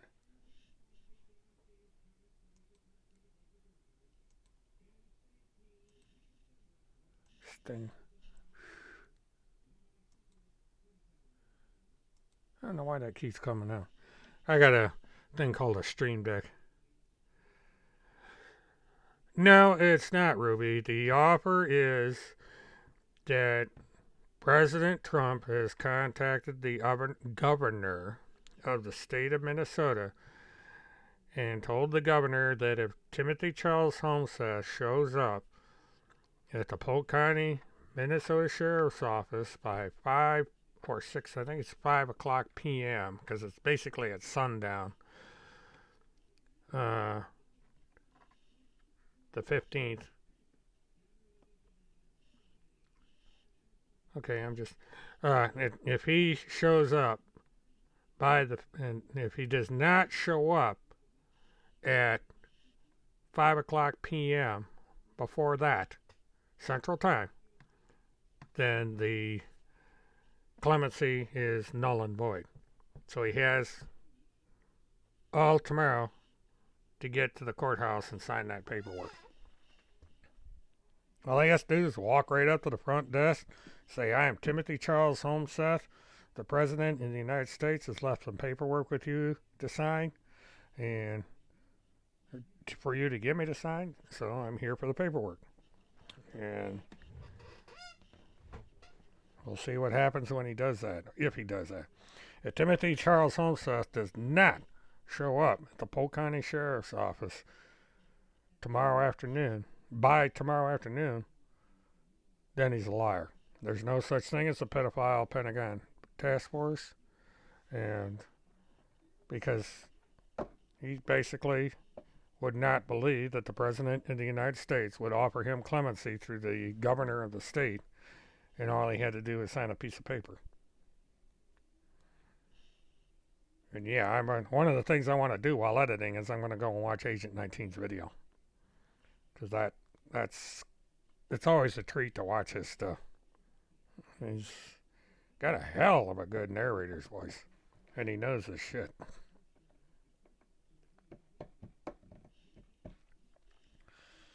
So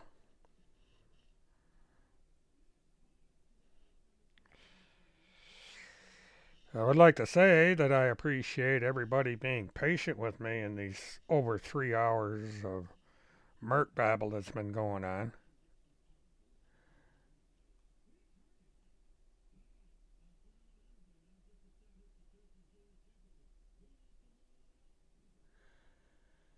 Well, I don't know what the situation with this Field and Q. That's not my concern. My Q is not my concern. And in the beginning, Field really wasn't my concern. My concern is Timothy Homeseth and his stalking both me and Kim for the last 11 years. He's done a great deal of damage to the both of us and other people. And, he needs to tell the truth, follow the instructions of the court order, and leave everybody alone. And he's just not smart enough to do that. And he's going to suffer the consequences eventually. Because eventually, it's going to move to federal.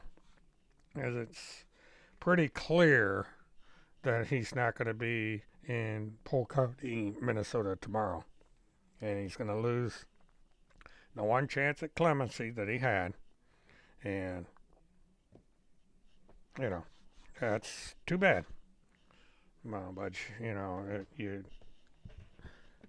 you sit there and say that you're a member of this task force and you're unwilling to prove it. You have a clemency order waiting for you in Minnesota. You could prove that what you're saying is true and go get that order.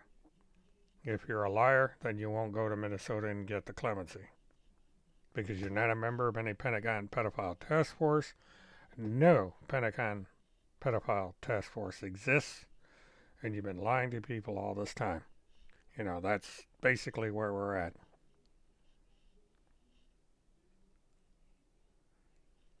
And I really would like to thank Chad Cater for calling in. I wanted you people to hear his own words about why he got sued, the fact that he did not tell Kim Bacasio where Tim Homeseth was. The person that told where Tim was the person that was harboring him. They didn't keep a secret. They couldn't keep their mouth shut. They had to tell everybody that there were cars out in front of their house. And that's a dead giveaway that that's where Tim was, allegedly. He may have been there for 10 minutes, may have been there for 10 hours. But according to that individual, he was there. And it was out of their mouth that he was there. If they had kept their mouth shut, nobody would have known for sure.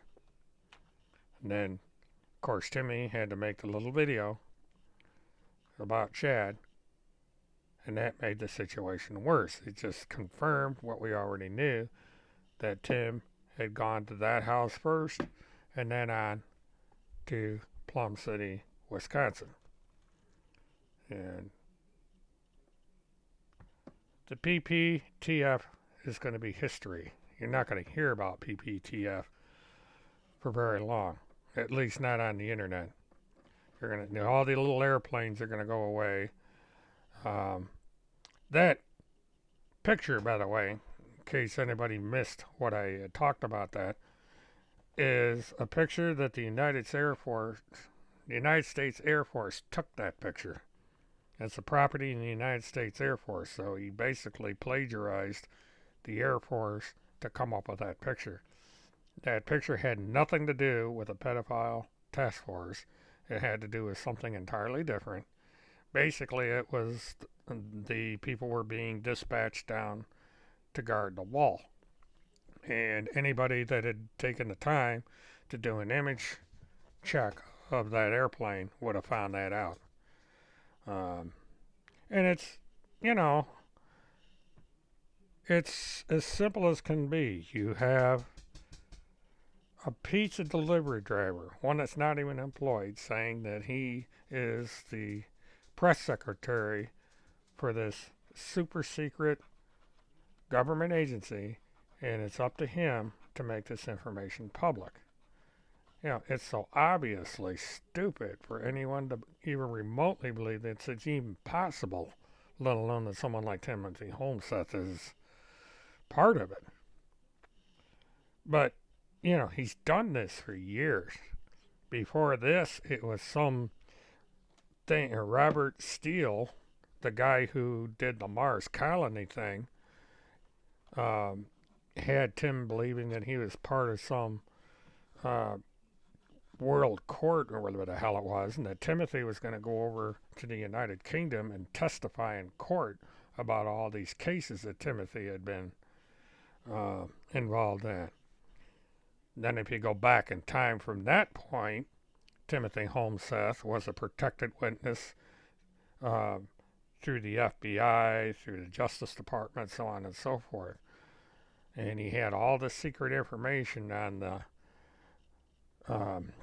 Haley Cummings case. He could show that Kim was part of it. He could show that Pam Bondi was part of it. He could show that the governor at the time was part of it. And that the state of Florida was coordinating with the state of Minnesota and all the law enforcement up there in this vast conspiracy to steal all these children and have ritual sacrifices and all that. Yeah, it's just amazing what people believe. And that's the pathetic part of this. There are people out there that actually believe this stuff, that take these people at their word and believe this unbelievable crap. And then out goes the money. You got the PayPal, you have Patreon, you have all of that. It's just ungodly real. I don't understand people. You know, some of the things people believe, it's just mind-boggling. Now, we're at 3 hours and 20 minutes. I don't know how many people stayed for this whole thing, but I really appreciate it. I'm going to shut down and take a little bit of a break, and then I'm going to go ahead and I'm going to edit the video if it archived. I don't know what YouTube does with a video that's 3 hours long if they allow me to go in and edit it. If they don't, then I guess I'll just do a follow-up. But I will be doing videos Sunday, Monday, Tuesday, Wednesday.